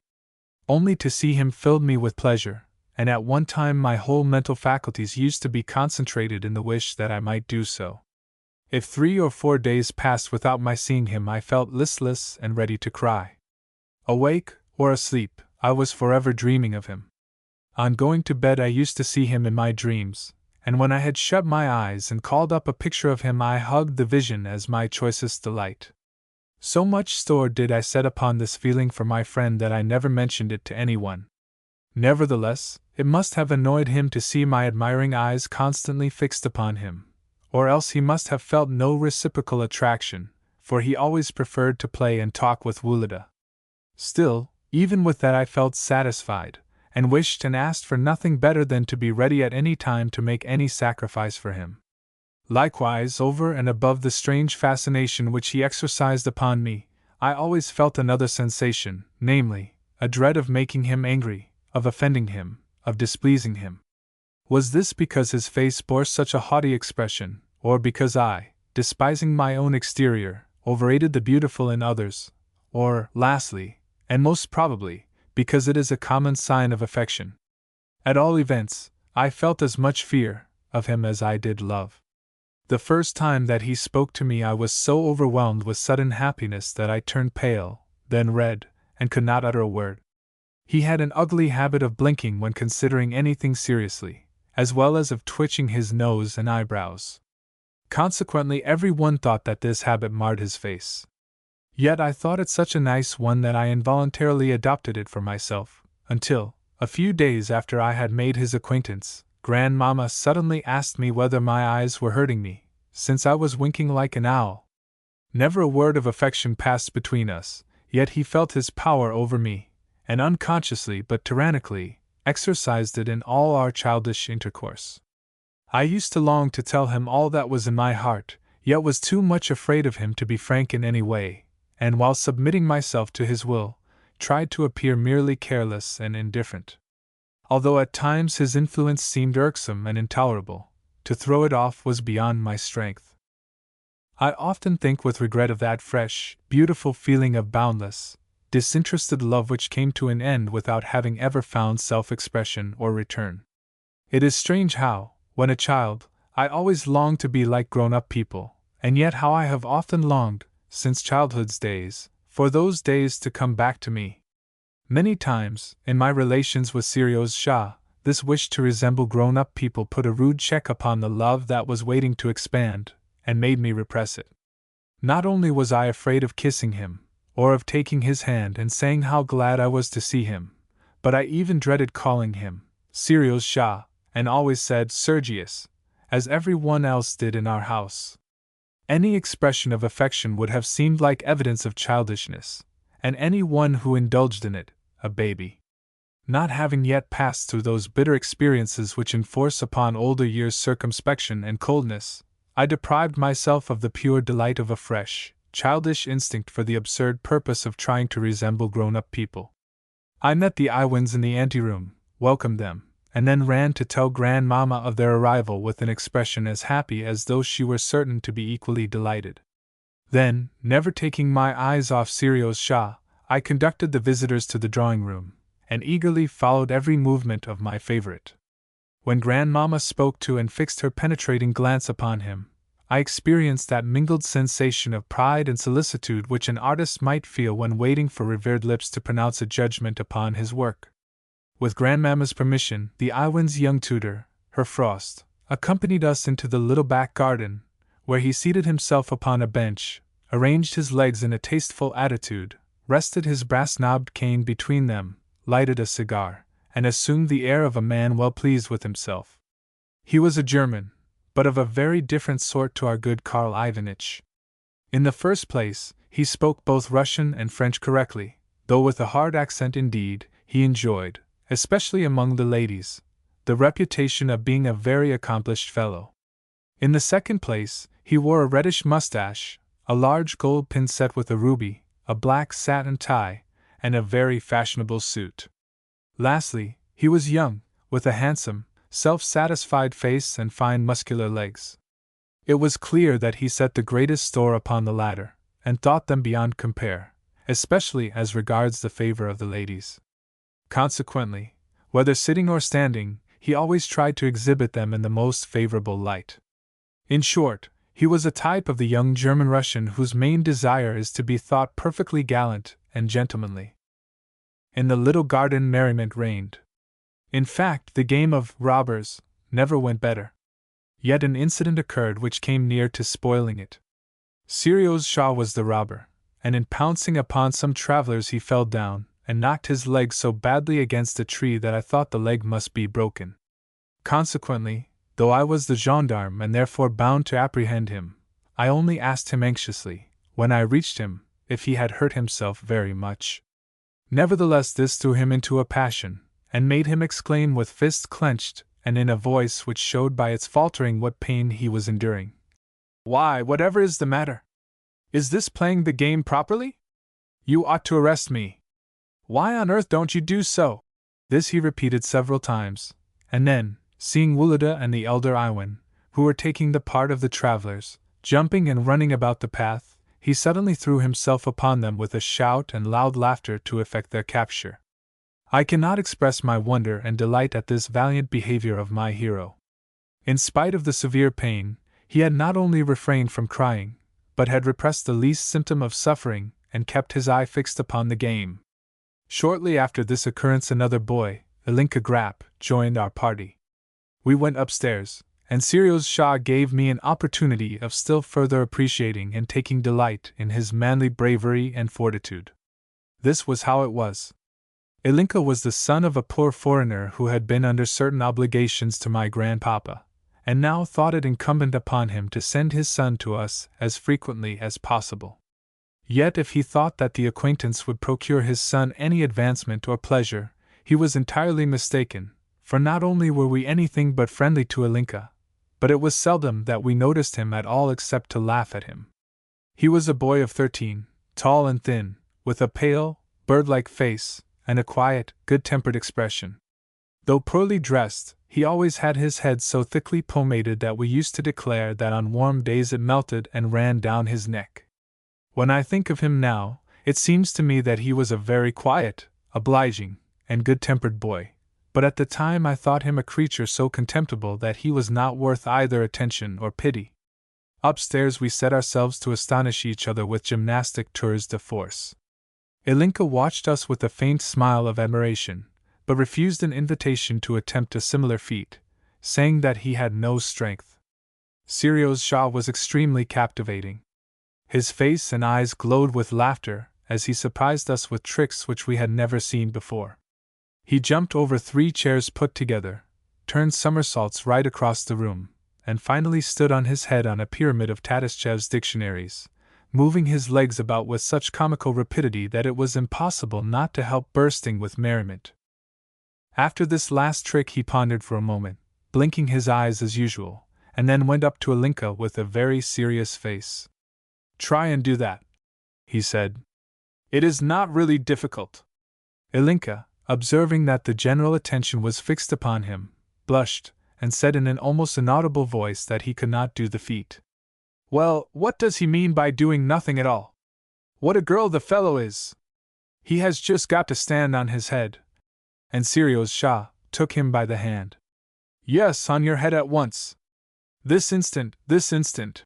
Every one shouted as we ran upon Ilinka and dragged him to the dictionaries, despite his being visibly pale and frightened. "Leave me alone! You are tearing my jacket!" cried the unhappy victim, but his exclamations of despair only encouraged us the more. We were dying with laughter, while the green jacket was bursting at every seam. Wulida and the eldest Iwan took his head and placed it on the dictionaries, while Sirius Shah and I seized his poor, thin legs. His struggles had stripped them upwards to the knees, and with boisterous laughter held them up tight, the youngest Iwan superintending his general equilibrium. Suddenly a moment of silence occurred amid our boisterous laughter, a moment during which nothing was to be heard in the room but the panting of the miserable Ilinka. It occurred to me at that moment that, after all, there was nothing so very comical and pleasant in all this. "Now that's a boy!" cried Sirius Shah, giving Ilinka a smack with his hand. Ilinka said nothing, but made such desperate movements with his legs to free himself that his foot suddenly kicked Sirius Shah in the eye, with the result that, letting go of Ilinka's leg and covering the wounded member with one hand, Sirius Shah hit out at him with all his might with the other one. Of course Ilinka's legs slipped down as, sinking exhausted to the floor and half suffocated with tears, he stammered out, "Why should you bully me so?" The poor fellow's miserable figure, with its streaming tears, ruffled hair, and crumpled trousers revealing dirty boots, touched us a little, and we stood silent and trying to smile. Sirius Shah was the first to recover himself. "What a girl!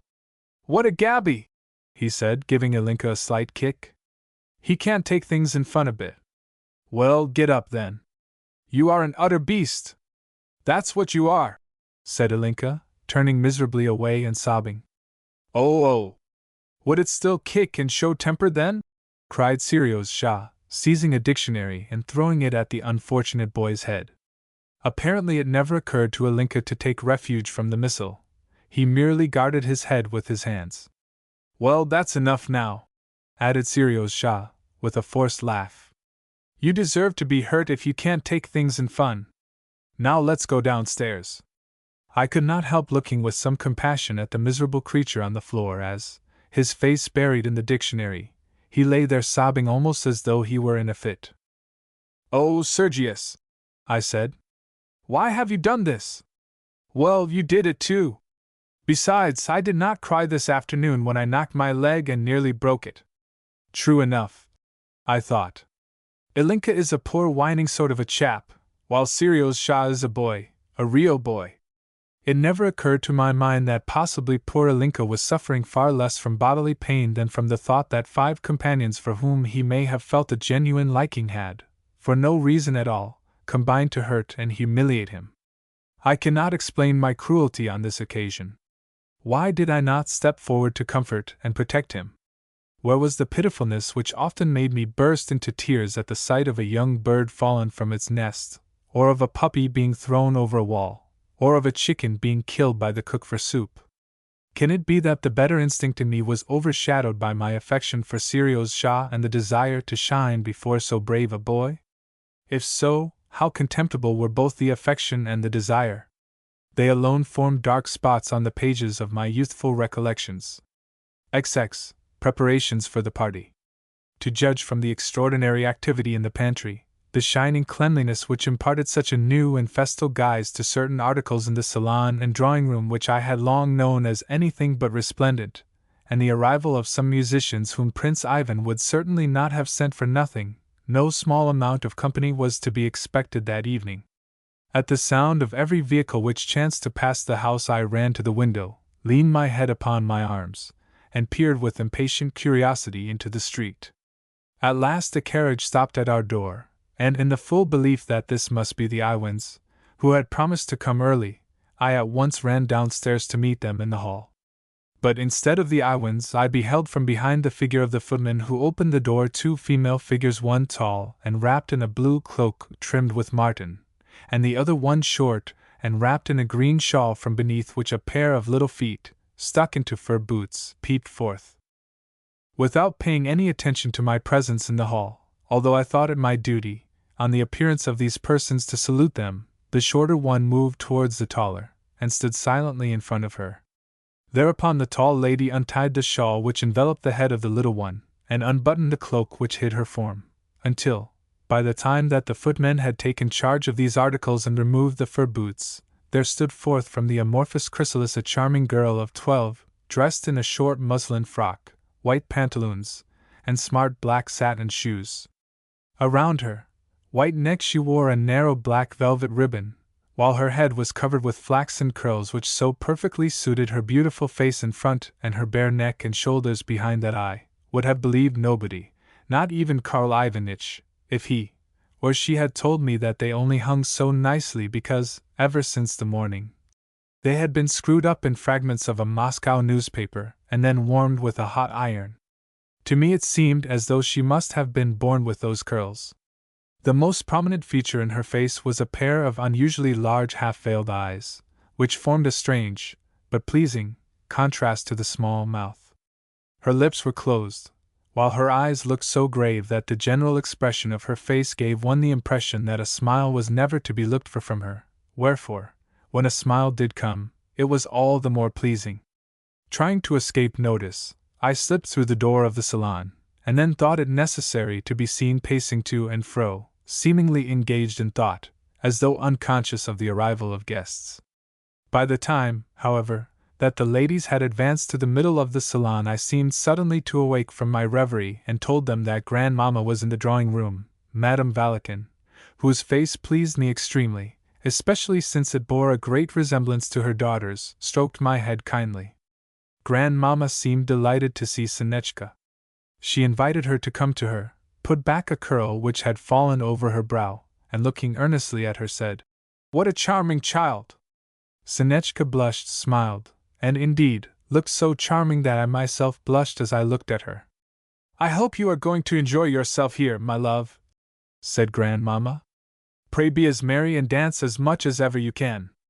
See, we have 2 bows for her already," she added, turning to Madame Valikin, and stretching out her hand to me. This coupling of Sonetchka and myself pleased me so much that I blushed again. Feeling, presently, that my embarrassment was increasing, and hearing the sound of carriages approaching, I thought it wise to retire. In the hall I encountered the Princess Kornakoff, her son, and an incredible number of daughters. They had all of them the same face as their mother, and were very ugly. None of them arrested my attention. They talked in shrill tones as they took off their cloaks and boas, and laughed as they bustled about, probably at the fact that there were so many of them. Etienne was a boy of 15, tall and plump, with a sharp face, deep-set bluish eyes, and very large hands and feet for his age. Likewise he was awkward, and had a nervous, unpleasing voice. Nevertheless he seemed very pleased with himself, and was, in my opinion, a boy who could well bear being beaten with rods.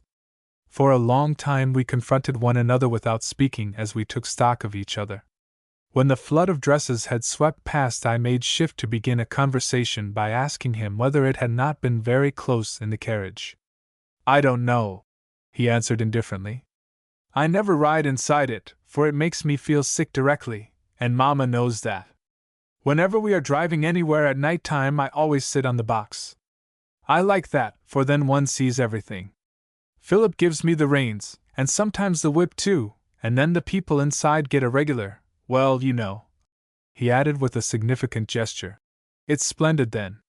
"Master Etienne," said a footman, entering the hall, "Philip wishes me to ask you where you put the whip." "Where I put it? Why, I gave it back to him." "But he says that you did not."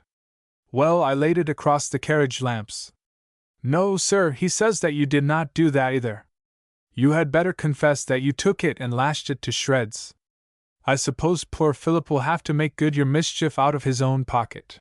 The footman, who looked a grave and honest man, seemed much put out by the affair, and determined to sift it to the bottom on Philip's behalf. Out of delicacy I pretended to notice nothing and turned aside, but the other footmen present gathered round and looked approvingly at the old servant. Well, I did tear it in pieces," at length confessed Etienne, shrinking from further explanations. "However, I will pay for it. Did you ever hear anything so absurd?" he added to me as he drew me towards the drawing-room. "But excuse me, sir, how are you going to pay for it? I know your ways of paying. You have owed Maria Valericana 20 kopecks these 8 months now, and you have owed me something for 2 years, and Peter for—" "Hold your tongue, will you?" shouted the young fellow, pale with rage. "I shall report you for this." "Oh, you may do so," said the footman. "Yet it is not fair, your highness," he added, with a peculiar stress on the title, as he departed with the ladies' wraps to the cloakroom. We ourselves entered the salon. "Quite right, footman," remarked someone approvingly from the ball behind us. Grandmamma had a peculiar way of employing, now the second person singular, now the second person plural, in order to indicate her opinion of people. When the young Prince Etienne went up to her, she addressed him as "you," and altogether looked at him with such an expression of contempt that, had I been in his place, I should have been utterly crestfallen. Etienne, however, was evidently not a boy of that sort, for he not only took no notice of her reception of him, but none of her person either. In fact, he bowed to the company at large in a way which, though not graceful, was at least free from embarrassment. Sonetchka now claimed my whole attention. I remember that, as I stood in the salon with Etienne and Wulida, at a spot whence we could both see and be seen by Sonetchka, I took great pleasure in talking very loud, and all my utterances seemed to me both bold and comical, and glancing towards the door of the drawing-room, but that, as soon as ever we happened to move to another spot whence we could neither see nor be seen by her, I became dumb, and thought the conversation had ceased to be enjoyable. The rooms were now full of people, among them, as at all children's parties, a number of elder children who wished to dance and enjoy themselves very much, but who pretended to do everything merely in order to give pleasure to the mistress of the house. When the Iwans arrived, I found that, instead of being as delighted as usual to meet Sirius Shah, I felt a kind of vexation that he should see and be seen by Sonetchka. 21. Before the mazurka. "Hullo, Wulida! So we are going to dance tonight," said Sirius Shah, issuing from the drawing-room and taking out of his pocket a brand new pair of gloves. "I suppose it is necessary to put on gloves? Goodness! What shall I do? We have no gloves," I thought to myself. "I must go upstairs and search about." Yet though I rummaged in every drawer, I only found, in one of them, my green traveling mittens, and in another, a single lilac-colored glove, a thing which could be of no use to me, firstly, because it was very old and dirty, secondly, because it was much too large for me, and thirdly, and principally, because the middle finger was wanting, Carl having long ago cut it off to wear over a sore nail. However, I put it on, not without some diffident contemplation of the blank left by the middle finger, and of the ink-stained edges round the vacant space. If only Natalia Savishna had been here, I reflected, we should certainly have found some gloves. I can't go downstairs in this condition. Yet if they ask me why I am not dancing, what am I to say? However, I can't remain here either, or they will be sending upstairs to fetch me. What on earth am I to do? And I wrung my hands. What are you up to here? Asked Wulida as he burst into the room. Go and engage a partner. The dancing will be beginning directly. Wulida, I said despairingly, as I showed him my hand with 2 fingers thrust into a single finger of the dirty glove. Wulida, you never thought of this. Of what? He said impatiently. Oh, of gloves, he added with a careless glance at my hand. That's nothing. We can ask Grandmama what she thinks about it. And without further ado he departed downstairs.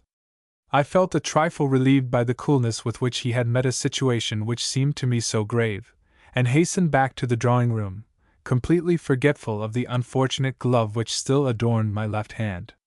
Cautiously approaching Grandmamma's armchair, I asked her in a whisper, Grandmamma, what are we to do? We have no gloves. What, my love? We have no gloves, I repeated, at the same time bending over towards her and laying both hands on the arm of her chair. But what is that? She cried as she caught hold of my left hand. Look, my dear, she continued, turning to Madame Valikin. See how smart this young man has made himself to dance with your daughter. As Grandmamma persisted in retaining hold of my hand and gazing with a mock air of gravity and interrogation at all around her, curiosity was soon aroused, and a general roar of laughter ensued. I should have been infuriated at the thought that Seryozha was present to see this, as I scowled with embarrassment, and struggled hard to free my hand, had it not been that somehow Sinechka's laughter, and she was laughing to such a degree that the tears were standing in her eyes and the curls dancing about her lovely face, took away my feeling of humiliation. I felt that her laughter was not satirical, but only natural and free, so that, as we laughed together and looked at one another, there seemed to begin a kind of sympathy between us. Instead of turning out badly, therefore, the episode of the glove served only to set me at my ease among the dreaded circle of guests, and to make me cease to feel oppressed with shyness. The sufferings of shy people proceed only from the doubts which they feel concerning the opinions of their fellows. No sooner are those opinions expressed, whether flattering or the reverse, than the agony disappears. How lovely Sinechka looked when she was dancing a quadrille as my vis-a-vis, with, as her partner, the loutish Prince Etienne. How charmingly she smiled when, en chaîne, she accorded me her hand. How gracefully the curls around her head nodded to the rhythm, and how naively she executed the jeté ensemble with her little feet. In the 5th figure, when my partner had to leave me for the other side and I, counting the beats, was getting ready to dance my solo, she pursed her lips gravely and looked in another direction, but her fears for me were groundless. Boldly I performed the chasse en avant and chasse en arrière glissade, until, when it came to my turn to move towards her and I, with a comic gesture, showed her the poor glove with its crumpled fingers, she laughed heartily, and seemed to move her tiny feet more enchantingly than ever over the parquet floor. How well I remember how we formed the circle, and how, without withdrawing her hand from mine, she scratched her little nose with her glove. All this I can see before me still. Still can I hear the quadrille from The Maids of the Danube, to which we danced that night. The 2nd quadrille, I danced with Sinechka herself, yet when we went to sit down together during the interval, I felt overcome with shyness and as though I had nothing to say. At last, when my silence had lasted so long that I began to be afraid that she would think me a stupid boy, I decided at all hazards to counteract such a notion. Vous êtes un habitant de Moscou? I began, and on receiving an affirmative answer continued. Et moi, je n'ai encore jamais fréquenté la capitale. with a particular emphasis on the word frequent. Yet I felt that, brilliant though this introduction might be as evidence of my profound knowledge of the French language, I could not long keep up the conversation in that manner. Our turn for dancing had not yet arrived, and silence again ensued between us. I kept looking anxiously at her in the hope both of discerning what impression I had produced, and of her coming to my aid. "Where did you get that ridiculous glove of yours?" she asked me all of a sudden, and the question afforded me immense satisfaction and relief. I replied that the glove belonged to Karl Ivanitch, and then went on to speak ironically of his appearance, and to describe how comical he looked in his red cap, and how he and his green coat had once fallen plump off a horse into a pond. The quadrille was soon over. Yet why had I spoken ironically of poor Karl Ivanitch? Should I, forsooth, have sunk in Sonetchka's esteem if, on the contrary, I had spoken of him with the love and respect which I undoubtedly bore him? The quadrille ended, Sonetchka said, "Thank you," with as lovely an expression on her face as though I had really conferred upon her a favor. I was delighted. In fact, I hardly knew myself for joy and could not think whence I derived such case and confidence, and even daring. "Nothing in the world can abash me now," I thought as I wandered carelessly about the salon. "I am ready for anything." Just then Cyril Shaw came and requested me to be his vis-a-vis. "Very well," I said. "I have no partner as yet, but I can soon find one." Glancing round the salon with a confident eye, I saw that every lady was engaged save one, a tall girl standing near the drawing-room door. Yet a grown-up young man was approaching her probably for the same purpose as myself. He was but 2 steps from her, while I was at the further end of the salon. Doing a glissade over the polished floor, I covered the intervening space, and in a brave, firm voice asked the favor of her hand in the quadrille. Smiling with a protecting air, the young lady accorded me her hand, and the tall young man was left without a partner. I felt so conscious of my strength that I paid no attention to his irritation, though I learnt later that he had asked somebody who the awkward, untidy boy was who had taken away his lady from him. 22. The mazurka. Afterwards the same young man formed one of the first couple in a mazurka.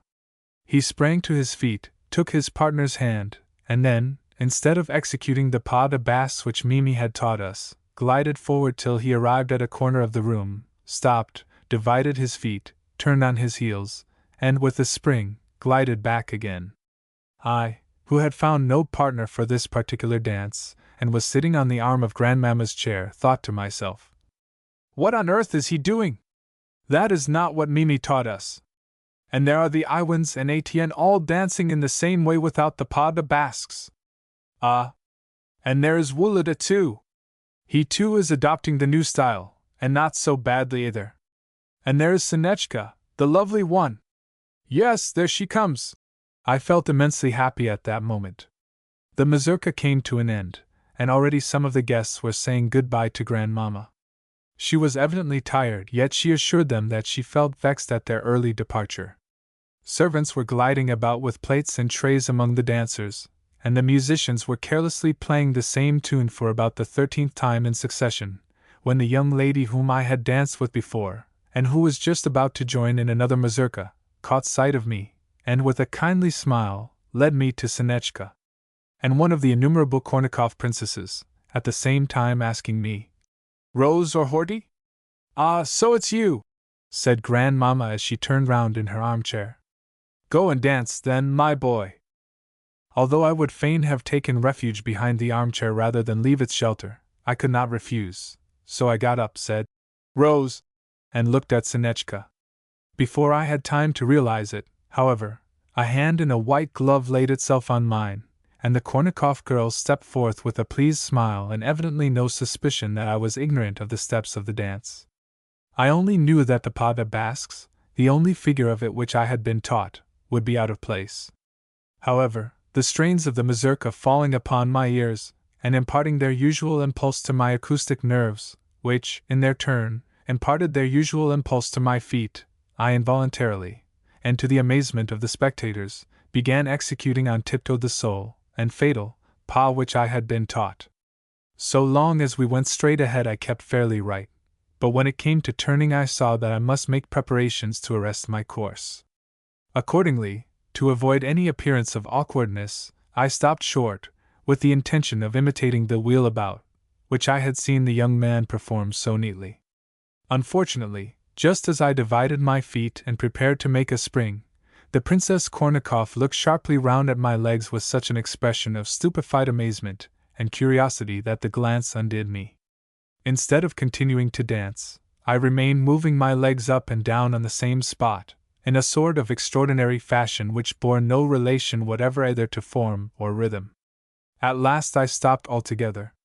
Everyone was looking at me, some with curiosity, some with astonishment, some with disdain, and some with compassion. Grandmamma alone seemed unmoved.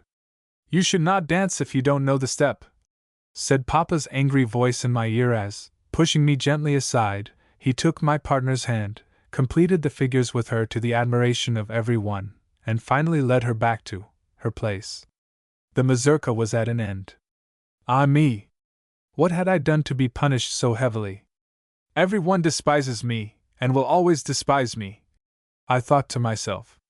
The way is closed for me to friendship, love, and fame. All is lost.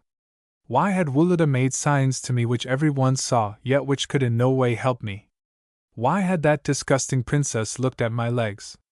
Why had Sonetchka, she was a darling, of course, yet why, oh why, had she smiled at that moment?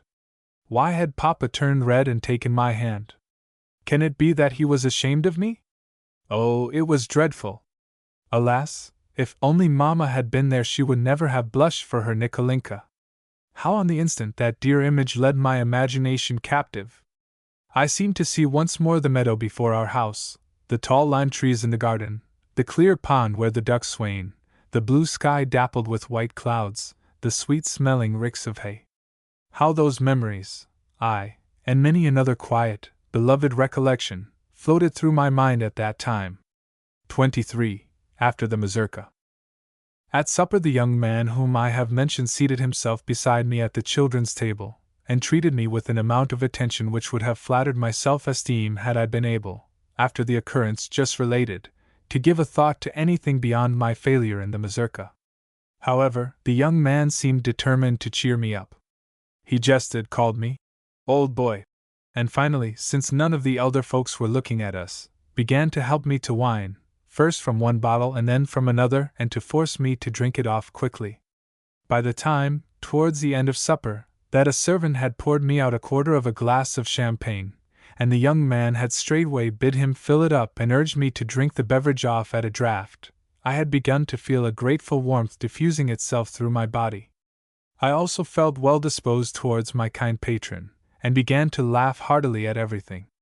Suddenly the music of the Grosvater dance struck up, and every one rushed from the table.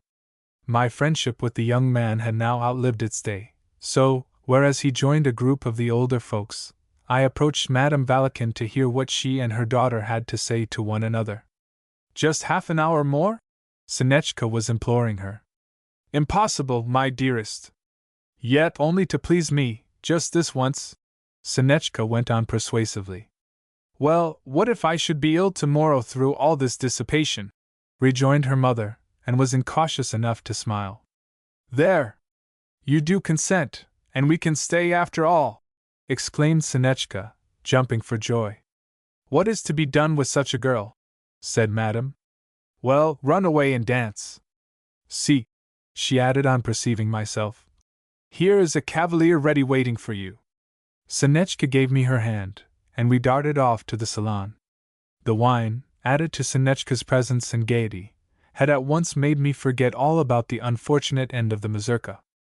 I kept executing the most splendid feats with my legs, now imitating a horse as he throws out his hoofs in the trot, now stamping like a sheep infuriated at a dog, and all the while laughing regardless of appearances. Sonetchka also laughed unceasingly, whether we were whirling round in a circle or whether we stood still to watch an old lady whose painful movements with her feet showed the difficulty she had in walking. Finally Sonetchka nearly died of merriment when I jumped halfway to the ceiling in proof of my skill.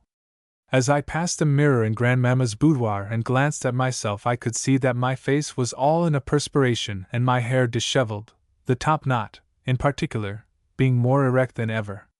Yet my general appearance looked so happy, healthy, and good-tempered that I felt wholly pleased with myself. If I were always as I am now, I thought, I might yet be able to please people with my looks.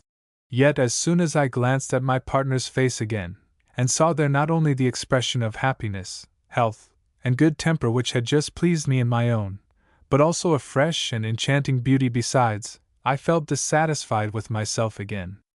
I understood how silly of me it was to hope to attract the attention of such a wonderful being as Sonetchka. I could not hope for reciprocity, could not even think of it, yet my heart was overflowing with happiness.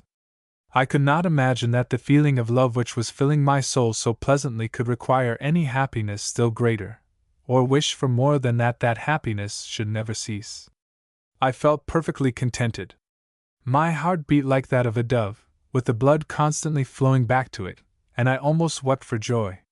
As we passed through the hall and peered into a little dark storeroom beneath the staircase, I thought, what bliss it would be if I could pass the rest of my life with her in that dark corner, and never let anybody know that we were there. It has been a delightful evening, hasn't it? I asked her in a low, tremulous voice. Then I quickened my steps, as much out of fear of what I had said as out of fear of what I had meant to imply. Yes, very, she answered, and turned her face to look at me with an expression so kind that I ceased to be afraid. I went on. Particularly since supper. Yet if you could only know how I regret, I had nearly said, how miserable I am at your going, and to think that we shall see each other no more. But why shouldn't we? She asked, looking gravely at the corner of her pocket handkerchief, and gliding her fingers over a lattice screen which we were passing. Every Tuesday and Friday I go with Mamma to the Iversko Prospect. I suppose you go for walks too sometimes? Well, certainly I shall ask to go for one next Tuesday, and if they won't take me I shall go by myself, even without my hat, if necessary. I know the way all right. Do you know what I have just thought of? She went on. You know, I call some of the boys who come to see us thou. Shall you and I call each other thou too? Wilt thou? She added, bending her head towards me and looking me straight in the eyes. At this moment a more lively section of the Grosvater dance began. Give me your hand, I said, under the impression that the music and din would drown my exact words, but she smilingly replied, Thy hand, not your hand. Yet the dance was over before I had succeeded in saying thou, even though I kept conning over phrases in which the pronoun could be employed, and employed more than once. All that I wanted was the courage to say it. Wilt thou? And thy hand sounded continually in my ears, and caused in me a kind of intoxication. I could hear and see nothing but Sonetchka. I watched her mother take her curls, lay them flat behind her ears, thus disclosing portions of her forehead and temples which I had not yet seen, and wrap her up so completely in the green shawl that nothing was left visible but the tip of her nose. Indeed, I could see that, if her little rosy fingers had not made a small opening near her mouth, she would have been unable to breathe. Finally I saw her leave her mother's arm for an instant on the staircase, and turn and nod to us quickly before she disappeared through the doorway. Wulida, the Iwans, the young Prince Etienne, and myself were all of us in love with Sonetchka, and all of us standing on the staircase to follow her with our eyes. To whom in particular she had nodded I do not know, but at the moment I firmly believed it to be myself. In taking leave of the Iwans, I spoke quite unconcernedly, and even coldly, to Sirius Shaw before I finally shook hands with him. Though he tried to appear absolutely indifferent, I think that he understood that from that day forth he had lost both my affection and his power over me, as well as that he regretted it. 24. In bed. How could I have managed to be so long and so passionately devoted to Sirius Shaw? I asked myself as I lay in bed that night. He never either understood, appreciated, or deserved my love. But Sonetchka! What a darling she is! Wilt thou? Thy hand! I crept closer to the pillows, imagined to myself her lovely face, covered my head over with the bedclothes, tucked the counterpane in on all sides, and thus snugly covered, lay quiet and enjoying the warmth until I became wholly absorbed in pleasant fancies and reminiscences. If I stared fixedly at the inside of the sheet above me, I found that I could see her as clearly as I had done an hour ago, could talk to her in my thoughts, and though it was a conversation of a rational tenor, I derived the greatest delight from it, seeing that thou, and thine, and for thee, and to thee, occurred in it incessantly. These fancies were so vivid that I could not sleep for the sweetness of my emotion, and felt as though I must communicate my superabundant happiness to someone. "The darling!" I said, half aloud, as I turned over. Then, "Wulida, are you asleep?" "No," he replied in a sleepy voice. "What's the matter?" "I am in love, Wulida, terribly in love with Sinechka." "Well? Anything else?" he replied, stretching himself. "Oh, but you cannot imagine what I feel just now. As I lay covered over with the counterpane, I could see her and talk to her so clearly that it was marvelous. And do you know, while I was lying thinking about her, I don't know why it was, but all at once I felt so sad that I could have cried." Wulida made a movement of some sort. "One thing only I wish for," I continued, "and that is that I could always be with her, and always be seeing her." "Just that. You are in love too, I believe. Confess that you are." It was strange, but somehow I wanted every one to be in love with Sinechka, and every one to tell me that they were so. "So that's how it is with you," said Wulida, turning round to me. "Well, I can understand it. I can see that you cannot sleep," I remarked, observing by his bright eyes that he was anything but drowsy. "Well, cover yourself over so," and I pulled the bedclothes over him. "And then let us talk about her. Isn't she splendid? If she were to say to me, 'Nikolinka, jump out of the window, or jump into the fire,' I should say, 'Yes, I will do it at once,' and rejoice in doing it. Oh, how glorious she is!" I went on picturing her again and again to my imagination, and, to enjoy the vision the better, turned over on my side and buried my head in the pillows, murmuring, "Oh, I want to cry, Wulida." "What a fool you are!" he said with a slight laugh. Then, after a moment's silence, he added, "I am not like you. I think I would rather sit and talk with her." "Ah! Then you are in love with her!" I interrupted. "And then," went on Wulida, smiling tenderly, "kiss her fingers and eyes and lips and nose and feet, kiss all of her." "How absurd!" I exclaimed from beneath the pillows. "Ah, you don't understand things," said Wulida with contempt. "I do understand. It's you who don't understand things, and you talk rubbish, too," I replied, half crying. "Well, there is nothing to cry about," he concluded. "She is only a girl." 25. The letter. On the 16th of April, nearly 6 months after the day just described, Papa entered our schoolroom and told us that night we must start with him for our country house. I felt a pang at my heart when I heard the news, and my thoughts at once turned to Mama. The cause of our unexpected departure was the following letter. Petrovsko, April 12th. Only this moment, i.e. at 10 o'clock in the evening, have I received your dear letter of the 3rd of April, but as usual, I answer it at once. Fedor brought it yesterday from town, but, as it was late, he did not give it to Mimi till this morning, and Mimi, since I was unwell, kept it from me all day. I have been a little feverish. In fact, to tell the truth, this is the 4th day that I have been in bed. Yet do not be uneasy. I feel almost myself again now, and if Ivan Vassilitch should allow me, I think of getting up tomorrow. On Friday last I took the girls for a drive, and close to the little bridge by the turning on to the high road, the place which always makes me nervous, the horses and carriage stuck fast in the mud. Well, the day being fine, I thought that we would walk a little up the road until the carriage should be extricated, but no sooner had we reached the chapel than I felt obliged to sit down. I was so tired, and in this way half an hour passed while help was being sent for to get the carriage dug out. I felt cold, for I had only thin boots on, and they had been wet through.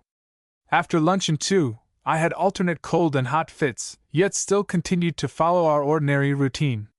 When tea was over, I sat down to the piano to play a duet with Lubotshka. You would be astonished to hear what progress she has made, but imagine my surprise when I found that I could not count the beats. Several times I began to do so, yet always felt confused in my head, and kept hearing strange noises in my ears. I would begin 1 to 3, and then suddenly go on 8:15, and so on, as though I were talking nonsense, and could not help it. At last Mimi came to my assistance and forced me to retire to bed. That was how my illness began, and it was all through my own fault. The next day I had a good deal of fever, and our good Ivan Vassilitch came. He has not left us since, but promises soon to restore me to the world. What a wonderful old man he is! While I was feverish and delirious, he sat the whole night by my bedside without once closing his eyes, and at this moment, since he knows I am busy writing, he is with the girls in the divanea, and I can hear him telling them German stories, and them laughing as they listen to him. La Belle Flamande, as you call her, is now spending her second week here as my guest, her mother having gone to pay a visit somewhere, and she is most attentive and attached to me. She even tells me her secret affairs. Under different circumstances her beautiful face, good temper, and youth might have made a most excellent girl of her, but in the society in which, according to her own account, she moves she will be wasted. The idea has more than once occurred to me that, had I not had so many children of my own, it would have been a deed of mercy to have adopted her. Lubotshka had meant to write to you herself, but she has torn up 3 sheets of paper, saying, "I know what a quizzer Papa always is. If he were to find a single fault in my letter he would show it to everybody. Katenka is as charming as usual, and Mimi, too, is good, but tiresome. Now let me speak of more serious matters. You write to me that your affairs are not going well this winter, and that you wish to break into the revenues of Shabarovska. It seems to me strange that you should think it necessary to ask my consent. Surely what belongs to me belongs no less to you. You are so kind-hearted, dear, that, for fear of worrying me, you conceal the real state of things, but I can guess that you have lost a great deal at cards, as also that you are afraid of my being angry at that. Yet, so long as you can tide over this crisis, I shall not think much of it, and you need not be uneasy. I have grown accustomed to no longer relying, so far as the children are concerned, upon your gains at play, nor yet, excuse me for saying so, upon your income. Therefore your losses cause me as little anxiety as your gains give me pleasure. What I really grieve over is your unhappy passion itself for gambling, a passion which bereaves me of part of your tender affection and obliges me to tell you such bitter truths as, God knows with what pain, I am now telling you. I never cease to beseech him that he may preserve us, not from poverty, for what is poverty, but from the terrible juncture which would arise should the interests of the children, which I am called upon to protect, ever come into collision with our own. Hitherto God has listened to my prayers. You have never yet overstepped the limit beyond which we should be obliged either to sacrifice property which would no longer belong to us, but to the children, or, it is terrible to think of, but the dreadful misfortune at which I hint is forever hanging over our heads. Yes, it is the heavy cross which God has given us both to carry. Also, you write about the children, and come back to our old point of difference by asking my consent to your placing them at a boarding school. You know my objection to that kind of education. I do not know, dear, whether you will accede to my request, but I nevertheless beseech you, by your love for me, to give me your promise that never so long as I am alive, nor yet after my death, if God should see fit to separate us, shall such a thing be done. Also you write that our affairs render it indispensable for you to visit St. Petersburg. The Lord go with you. Go and return as soon as possible. Without you we shall all of us be lonely. Spring is coming in beautifully. We keep the door onto the terrace always open now, while the path to the orangery is dry and the peach trees are in full blossom. Only here and there is a little snow remaining. The swallows are arriving, and today Lubotshka brought me the first flowers. The doctor says that in about 3 days' time I shall be well again and able to take the open air and to enjoy the April Sunday now. Au revoir, my dearest one. Do not be alarmed, I beg of you, either on account of my illness or on account of your losses at play. End the crisis as soon as possible, and then return here with the children for the summer. I am making wonderful plans for our passing of it, and I only need your presence to realize them. The rest of the letter was written in French, as well as in a strange, uncertain hand, on another piece of paper. I transcribe it word for word. Do not believe what I have just written to you about my illness. It is more serious than anyone knows. I alone know that I shall never leave my bed again. Do not, therefore, delay a minute in coming here with the children. Perhaps it may yet be permitted me to embrace and bless them. It is my last wish that it should be so. I know what a terrible blow this will be to you, but you would have had to hear it sooner or later, if not from me, at least from others. Let us try to bear the calamity with fortitude, and place our trust in the mercy of God. Let us submit ourselves to His will. Do not think that what I am writing is some delusion of my sick imagination.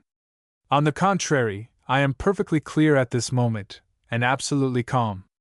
Nor must you comfort yourself with the false hope that these are the unreal, confused feelings of a despondent spirit, for I feel indeed, I know, since God has deigned to reveal it to me, that I have now but a very short time to live. Will my love for you and the children cease with my life? I know that that can never be. At this moment I am too full of that love to be capable of believing that such a feeling, which constitutes a part of my very existence, can ever perish. My soul can never lack its love for you, and I know that that love will exist forever, since such a feeling could never have been awakened if it were not to be eternal. I shall no longer be with you, yet I firmly believe that my love will cleave to you always, and from that thought I glean such comfort that I await the approach of death calmly and without fear. Yes, I am calm, and God knows that I have ever looked, and do look now, upon death as no more than the passage to a better life. Yet why do tears blind my eyes? Why should the children lose a mother's love? Why must you, my husband, experience such a heavy and unlooked-for blow? Why must I die when your love was making life so inexpressibly happy for me? But His holy will be done. The tears prevent my writing more. It may be that I shall never see you again. I thank you, my darling, beyond all price, for all the felicity with which you have surrounded me in this life. Soon I shall appear before God Himself to pray that He may reward you. Farewell, my dearest. Remember that, if I am no longer here, my love will none the less never and nowhere fail you. Farewell, Wulida, farewell, my pet. Farewell, my Benjamin, my little Nikolinka. Surely they will never forget me? With this letter had come also a French note from Mimi, in which the latter said, "The sad circumstances of which she has written to you are but too surely confirmed by the words of the doctor. Yesterday evening she ordered the letter to be posted at once, but thinking that she did so in delirium, I waited until this morning, with the intention of sealing and sending it then. Hardly had I done so when Natalia Nikolaevna asked me what I had done with the letter and told me to burn it if not yet dispatched. She is forever speaking of it, and saying that it will kill you. Do not delay your departure for an instant if you wish to see the angel before she leaves us. Pray excuse this scribble, but I have not slept now for 3 nights. You know how much I love her." Later I heard from Natalia Savishna, who passed the whole of the night of the April 11th at Mamma's bedside, that, after writing the first part of the letter, Mamma laid it down upon the table beside her, and went to sleep for a while. "I confess," said Natalia Savishna, "that I too fell asleep in the armchair, and let my knitting slip from my hands. Suddenly, towards 1 o'clock in the morning, I heard her saying something, whereupon I opened my eyes and looked at her. My darling was sitting up in bed, with her hands clasped together, and streams of tears gushing from her eyes. 'It is all over now,' she said, and hid her face in her hands. I sprang to my feet, and asked what the matter was. 'Ah, Natalia Savishna, if you could only know what I have just seen,' she said, yet, for all my asking, she would say no more, beyond commanding me to hand her the letter. To that letter she added something, and then said that it must be sent off directly. From that moment she grew rapidly worse. 26. What awaited us at the country house? On the 18th of April we descended from the carriage at the front door of the house at Petrovsko. All the way from Moscow Papa had been preoccupied, and when Wulida had asked him whether Mamma was ill, he had looked at him sadly and nodded an affirmative. Nevertheless, he had grown more composed during the journey, and it was only when we were actually approaching the house that his face again began to grow anxious, until, as he leaped from the carriage and asked Foka, who had run breathlessly to meet us, "How is Natalia Nikolaevna now?" His voice was trembling, and his eyes had filled with tears. The good, old Foka looked at us, and then lowered his gaze again. Finally he said as he opened the hall door and turned his head aside, "It is the 6th day since she has not left her bed." Milka, who, as we afterwards learned, had never ceased to whine from the day when Mamma was taken ill, came leaping joyfully to meet Papa, and barking a welcome as she licked his hands, but Papa put her aside, and went first to the drawing-room, and then into the divanea, from which a door led into the bedroom. The nearer he approached the latter, the more did his movements express the agitation that he felt. Entering the divanea, he crossed it on tiptoe, seeming to hold his breath. Even then he had to stop and make the sign of the cross before he could summon up courage to turn the handle. At the same moment Mimi, with disheveled hair and eyes red with weeping, came hastily out of the corridor. "Ah, Peter Alexandrich!" she said in a whisper and with a marked expression of despair. Then, observing that Papa was trying to open the door, she whispered again, "Not here. This door is locked. Go round to the door on the other side." Oh, how terribly all this wrought upon my imagination, racked as it was by grief and terrible forebodings. So we went round to the other side. In the corridor we met the gardener, Akim, who had been wont to amuse us with his grimaces, but at this moment I could see nothing comical in him. Indeed, the sight of his thoughtless, indifferent face struck me more painfully than anything else. In the maid-servants' hall, through which we had to pass, 2 maids were sitting at their work, but rose to salute us with an expression so mournful that I felt completely overwhelmed. Passing also through Mimi's room, Papa opened the door of the bedroom, and we entered. The 2 windows on the right were curtained over, and close to them was seated Natalia Savishna, spectacles on nose and engaged in darning stockings. She did not approach us to kiss me as she had been used to do, but just rose and looked at us, her tears beginning to flow afresh. Somehow it frightened me to see everyone, on beholding us, begin to cry, although they had been calm enough before. On the left stood the bed behind a screen, while in the great armchair the doctor lay asleep. Beside the bed a young, fair-haired and remarkably beautiful girl in a white morning wrapper was applying ice to Mamma's head, but Mamma herself I could not see. This girl was La Belle Flamande, of whom Mamma had written, and who afterwards played so important a part in our family life. As we entered she disengaged one of her hands, straightened the pleats of her dress on her bosom, and whispered, "She is insensible." Though I was in an agony of grief, I observed at that moment every little detail. It was almost dark in the room, and very hot, while the air was heavy with the mingled scent of mint, eau de cologne, chamomile, and Hoffman's pastilles. The latter ingredient caught my attention so strongly that even now I can never hear of it, or even think of it, without my memory carrying me back to that dark, close room, and all the details of that dreadful time. Mamma's eyes were wide open, but they could not see us. Never shall I forget the terrible expression in them, the expression of agonies of suffering. Then we were taken away. When, later, I was able to ask Natalia Savishna about Mamma's last moments, she told me the following. "After you were taken out of the room, my beloved one struggled for a long time, as though someone were trying to strangle her. Then at last she laid her head back upon the pillow, and slept softly, peacefully, like an angel from heaven. I went away for a moment to see about her medicine, and just as I entered the room again my darling was throwing the bedclothes from off her, and calling for your papa. He stooped over her, but strength failed her to say what she wanted to. All she could do was to open her lips and gasp, 'My God, my God!' The children, I would have run to fetch you, but Ivan Vassilitch stopped me, saying that it would only excite her, it were best not to do so. Then suddenly she stretched her arms out and dropped them again. What she meant by that gesture the good God alone knows, but I think that in it she was blessing you the children whom she could not see. God did not grant her to see her little ones before her death. Then she raised herself up, did my love, my darling, yes, just so with her hands, and exclaimed in a voice which I cannot bear to remember, 'Mother of God, never forsake them.' Then the pain mounted to her heart, and from her eyes it is plain that she suffered terribly, my poor one. She sank back upon the pillows, tore the bedclothes with her teeth, and wept. Yes, and what then? I asked, but Natalia Savishna could say no more. She turned away and cried bitterly. Mamma had expired in terrible agonies. 27. Grief. Late the following evening I thought I would like to look at her once more. So, conquering an involuntary sense of fear, I gently opened the door of the salon and entered on tiptoe.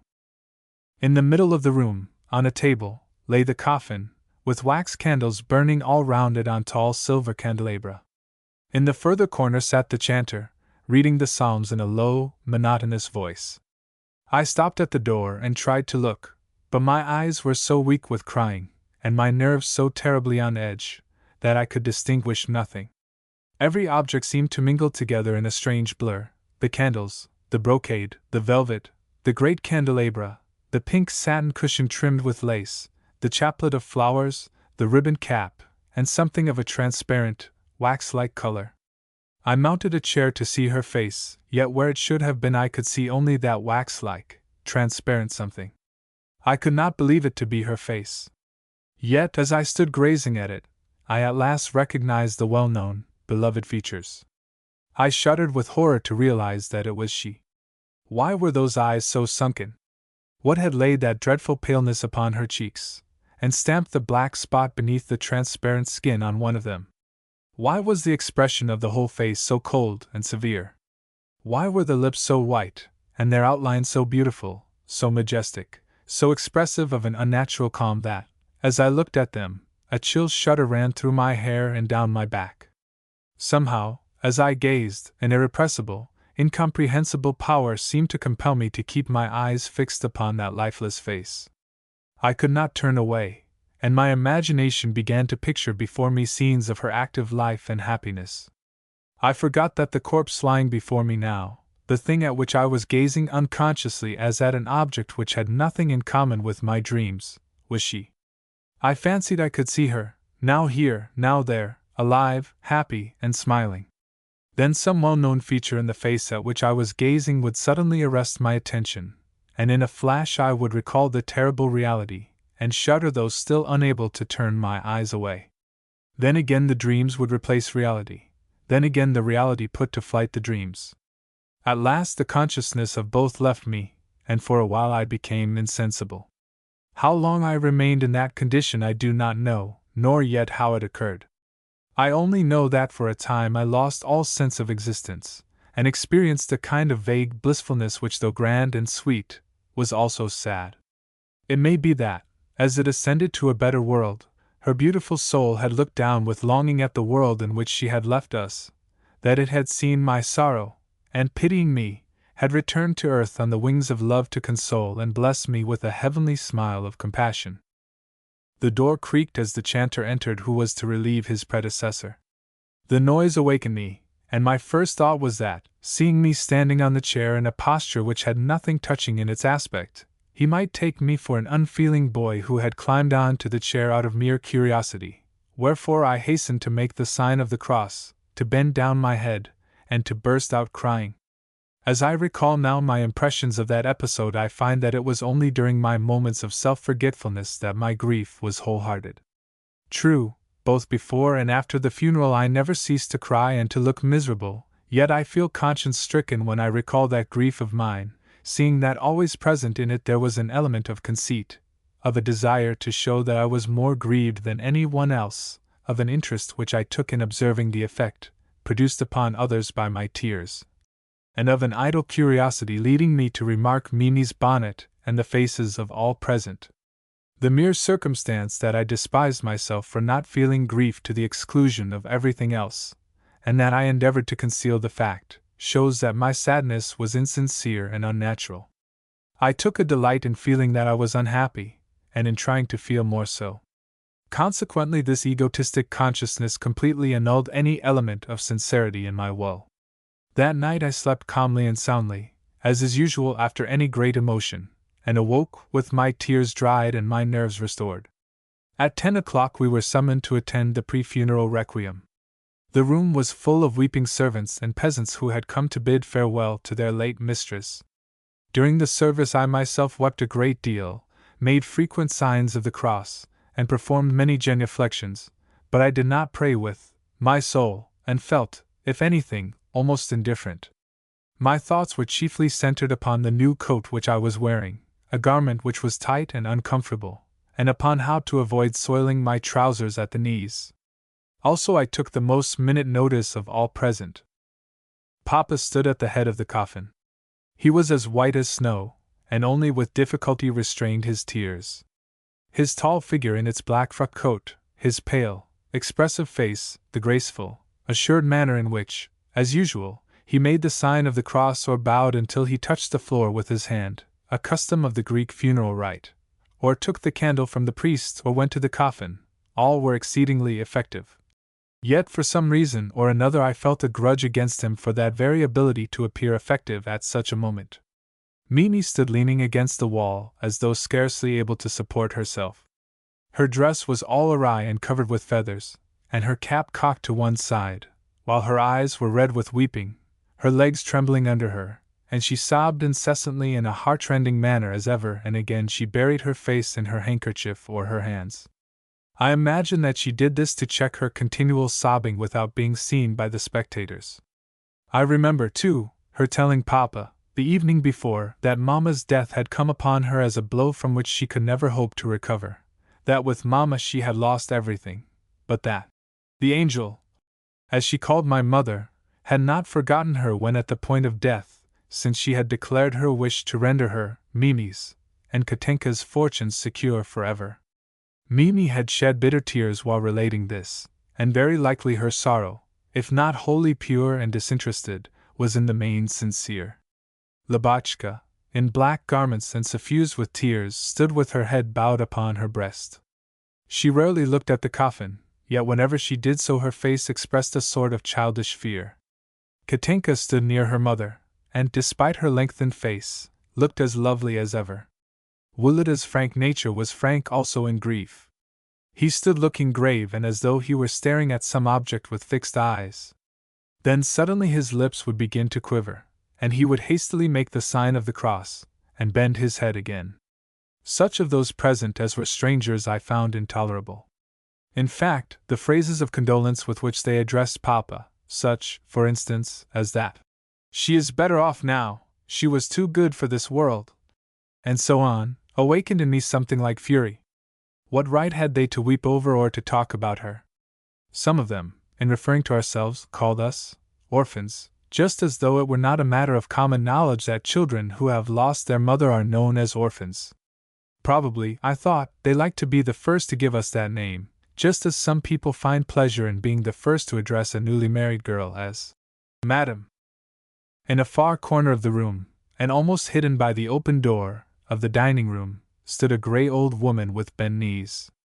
With hands clasped together and eyes lifted to heaven, she prayed only, not wept. Her soul was in the presence of God, and she was asking Him soon to reunite her to her whom she had loved beyond all beings on this earth, and whom she steadfastly believed that she would very soon meet again. There stands one who sincerely loved her, I thought to myself, and felt ashamed. The requiem was over. They uncovered the face of the deceased, and all present except ourselves went to the coffin to give her the kiss of farewell. One of the last to take leave of her departed mistress was a peasant woman who was holding by the hand a pretty little girl of 5 whom she had brought with her, God knows for what reason. Just at a moment when I chanced to drop my wet handkerchief and was stooping to pick it up again, a loud, piercing scream startled me, and filled me with such terror that, were I to live 100 years more, I should never forget it. Even now the recollection always sends a cold shudder through my frame. I raised my head. Standing on the chair near the coffin was the peasant woman, while struggling and fighting in her arms was the little girl, and it was this same poor child who had screamed with such dreadful, desperate frenzy as, straining her terrified face away, she still continued to gaze with dilated eyes at the face of the corpse. I too screamed in a voice perhaps more dreadful still, and ran headlong from the room. Only now did I understand the source of the strong, oppressive smell which, mingling with the scent of the incense, filled the chamber, while the thought that the face which, but a few days ago, had been full of freshness and beauty, the face which I loved more than anything else in all the world, was now capable of inspiring horror at length revealed to me, as though for the first time, the terrible truth, and filled my soul with despair. 28. Sad Recollections. Mamma was no longer with us, but our life went on as usual. We went to bed and got up at the same times and in the same rooms. Breakfast, luncheon, and supper continued to be at their usual hours. Everything remained standing in its accustomed place. Nothing in the house or in our mode of life was altered, only she was not there. Yet it seemed to me as though such a misfortune ought to have changed everything. Our old mode of life appeared like an insult to her memory. It recalled too vividly her presence. The day before the funeral I felt as though I should like to rest a little after luncheon, and accordingly went to Natalia Savishna's room with the intention of installing myself comfortably under the warm, soft down of the quilt on her bed. When I entered I found Natalia herself lying on the bed and apparently asleep, but on hearing my footsteps, she raised herself up, removed the handkerchief which had been protecting her face from the flies, and adjusting her cap, sat forward on the edge of the bed. Since it frequently happened that I came to lie down in her room, she guessed my errand at once, and said, "So you have come to rest here a little, have you? Lie down then, my dearest." "Oh, but what is the matter with you, Natalia Savishna?" I exclaimed as I forced her back again. "I did not come for that." "No, you are tired yourself, so you lie down." "I am quite rested now, darling," she said, though I knew that it was many a night since she had closed her eyes. "Yes, I am indeed, and have no wish to sleep again," she added with a deep sigh. I felt as though I wanted to speak to her of our misfortune, since I knew her sincerity and love, and thought that it would be a consolation to me to weep with her. "Natalia Savishna," I said after a pause, as I seated myself upon the bed, "who would ever have thought of this?" The old woman looked at me with astonishment, for she did not quite understand my question. "Yes, who would ever have thought of it?" I repeated. "Ah, my darling," she said with a glance of tender compassion, "it is not only who would ever have thought of it, but who, even now, would ever believe it. I am old, and my bones should long ago have gone to rest rather than that I should have lived to see the old master, your grandpapa, of blessed memory, and Prince Nikola Mikhailovich, and his 2 brothers, and your sister Amenka all buried before me, though all younger than myself, and now my darling, to my never-ending sorrow, gone home. Before me! Yet it has been God's will. He took her away because she was worthy to be taken, and because He has need of the good ones." This simple thought seemed to me a consolation, and I pressed closer to Natalia. She laid her hands upon my head as she looked upward with eyes expressive of a deep, but resigned sorrow. In her soul was a sure and certain hope that God would not long separate her from the one upon whom the whole strength of her love had for many years been concentrated. "Yes, my dear," she went on, "it is a long time now since I used to nurse and fondle her, and she used to call me Natasha. She used to come jumping upon me, and caressing and kissing me, and say, 'My Nashik, my darling, my ducky,' and I used to answer jokingly, 'Well, my love, I don't believe that you do love me. You will be a grown-up young lady soon, and going away to be married, and will leave your Nashik forgotten.' Then she would grow thoughtful and say, 'I think I had better not marry if my Nashik cannot go with me, for I mean never to leave her.' Yet, alas! She has left me now. Who was there in the world she did not love? Yes, my dearest, it must never be possible for you to forget your mamma. She was not a being of earth, she was an angel from heaven. When her soul has entered the heavenly kingdom she will continue to love you and to be proud of you even there." "But why do you say when her soul has entered the heavenly kingdom?" I asked. "I believe it is there now." "No, my dearest," replied Natalia as she lowered her voice and pressed herself yet closer to me. "Her soul is still here." And she pointed upwards. She spoke in a whisper, but with such an intensity of conviction that I too involuntarily raised my eyes and looked at the ceiling, as though expecting to see something there. "Before the souls of the just enter paradise they have to undergo 40 trials for 40 days, and during that time they hover around their earthly home." A Russian popular legend. She went on speaking for some time in this strain, speaking with the same simplicity and conviction as though she were relating common things which she herself had witnessed, and to doubt which could never enter into any one's head. I listened almost breathlessly, and though I did not understand all she said, I never for a moment doubted her word. Yes, my darling, she is here now, and perhaps looking at us and listening to what we are saying, concluded Natalia. Raising her head, she remained silent for a while. At length she wiped away the tears which were streaming from her eyes, looked me straight in the face, and said in a voice trembling with emotion, "Ah, it is through many trials that God is leading me to Him. Why, indeed, am I still here? Whom have I to live for? Whom have I to love?" "Do you not love us, then?" I asked sadly, and half choking with my tears. "Yes, God knows that I love you, my darling, but to love any one as I loved her, that I cannot do." She could say no more, but turned her head aside and wept bitterly. As for me, I no longer thought of going to sleep, but sat silently with her and mingled my tears with hers. Presently Foka entered the room, but, on seeing our emotion and not wishing to disturb us, stopped short at the door. "Do you want anything, my good Foka?" asked Natalia as she wiped away her tears. "If you please, 1/2 pound of currants, 4 pounds of sugar, and 3 pounds of rice for the kutia. Cakes partaken of by the mourners at a Russian funeral." "Yes, in one moment," said Natalia as she took a pinch of snuff and hastened to her drawers. All traces of the grief, aroused by our conversation, disappeared on the instant that she had duties to fulfill, for she looked upon those duties as of paramount importance. "But why 4 pounds? She objected as she weighed the sugar on a steelyard. 3½ would be sufficient, and she withdrew a few lumps. "How is it, too, that, though I weighed out 8 pounds of rice yesterday, more is wanted now? No offense to you, Foka, but I am not going to waste rice like that. I suppose Vanka is glad that there is confusion in the house just now, for he thinks that nothing will be looked after, but I am not going to have any careless extravagance with my master's goods. Did one ever hear of such a thing? 8 pounds! Well, I have nothing to do with it. He says it is all gone, that's all. HM. Well, there it is. Let him take it." I was struck by the sudden transition from the touching sensibility with which she had just been speaking to me to this petty reckoning and captiousness. Yet, thinking it over afterwards, I recognized that it was merely because, in spite of what was lying on her heart, she retained the habit of duty, and that it was the strength of that habit which enabled her to pursue her functions as of old. Her grief was too strong and too true to require any pretense of being unable to fulfill trivial tasks, nor would she have understood that any one could so pretend. Vanity is a sentiment so entirely at variance with genuine grief, yet a sentiment so inherent in human nature, that even the most poignant sorrow does not always drive it wholly forth.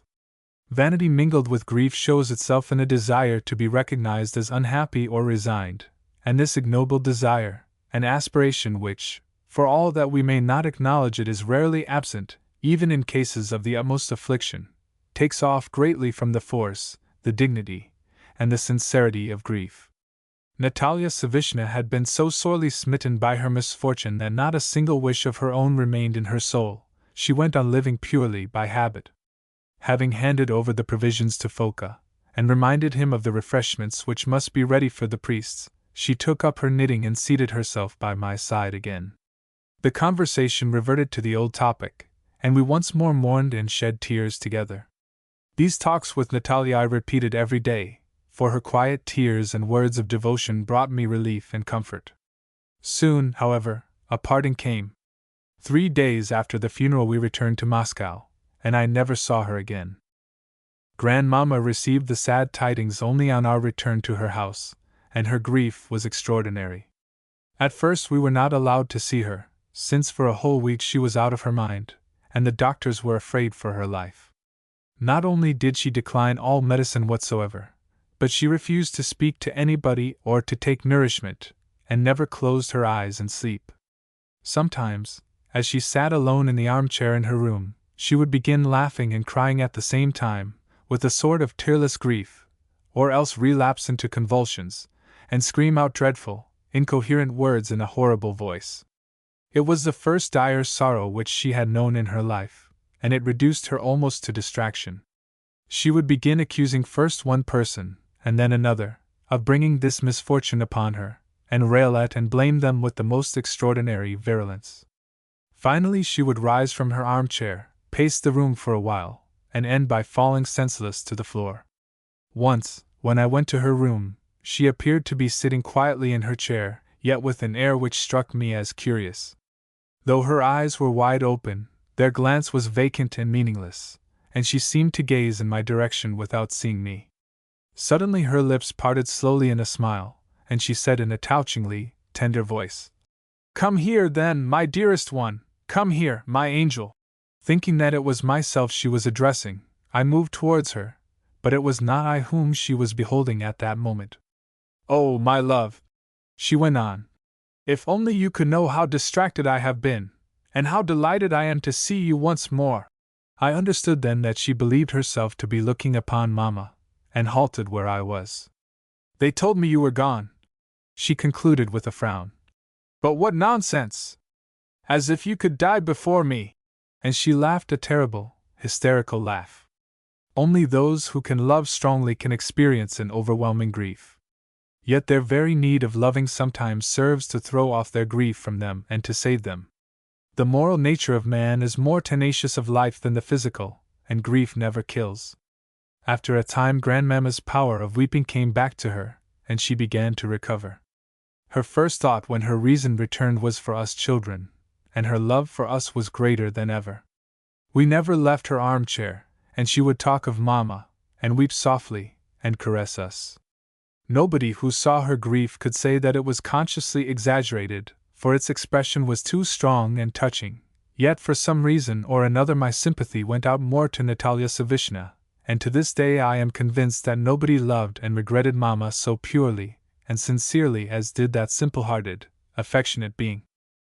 With Mamma's death the happy time of my childhood came to an end, and a new epoch, the epoch of my boyhood, began. But since my memories of Natalia Savishna, who exercised such a strong and beneficial influence upon the bent of my mind and the development of my sensibility, belong rather to the first period, I will add a few words about her and her death before closing this portion of my life. I heard later from people in the village that, after our return to Moscow, she found time hang very heavy on her hands. Although the drawers and shelves were still under her charge, and she never ceased to arrange and rearrange them, to take things out and to dispose of them afresh, she sadly missed the din and bustle of the seigneurial mansion to which she had been accustomed from her childhood up. Consequently grief, the alteration in her mode of life, and her lack of activity soon combined to develop in her a malady to which she had always been more or less subject. Scarcely more than a year after Mamma's death dropsy showed itself, and she took to her bed. I can imagine how sad it must have been for her to go on living, still more, to die, alone in that great empty house at Petrovsko, with no relations or any one near her. Every one there esteemed and loved her, but she had formed no intimate friendships in the place, and was rather proud of the fact. That was because, enjoying her master's confidence as she did, and having so much property under her care, she considered that intimacies would lead to culpable indulgence and condescension.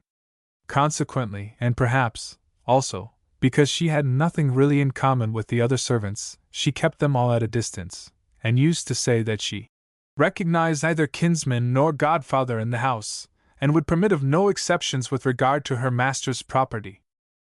Instead, she sought and found consolation in fervent prayers to God.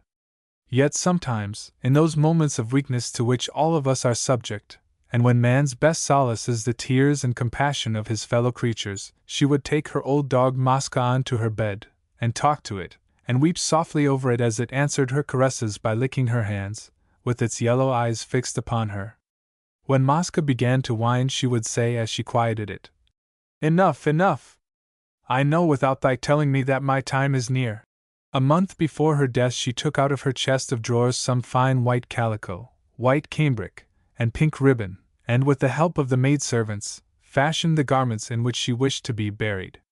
Next she put everything on her shelves in order, and handed the bailiff an inventory which she had made out with scrupulous accuracy. All that she kept back was a couple of silk gowns, an old shawl, and Grandpapa's military uniform, things which had been presented to her absolutely, and which, thanks to her care and orderliness, were in an excellent state of preservation, particularly the handsome gold embroidery on the uniform.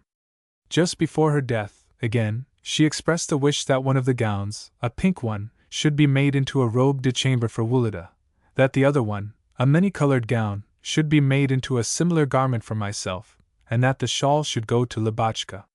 As for the uniform, it was to devolve either to Wulida or to myself, according as the one or the other of us should first become an officer.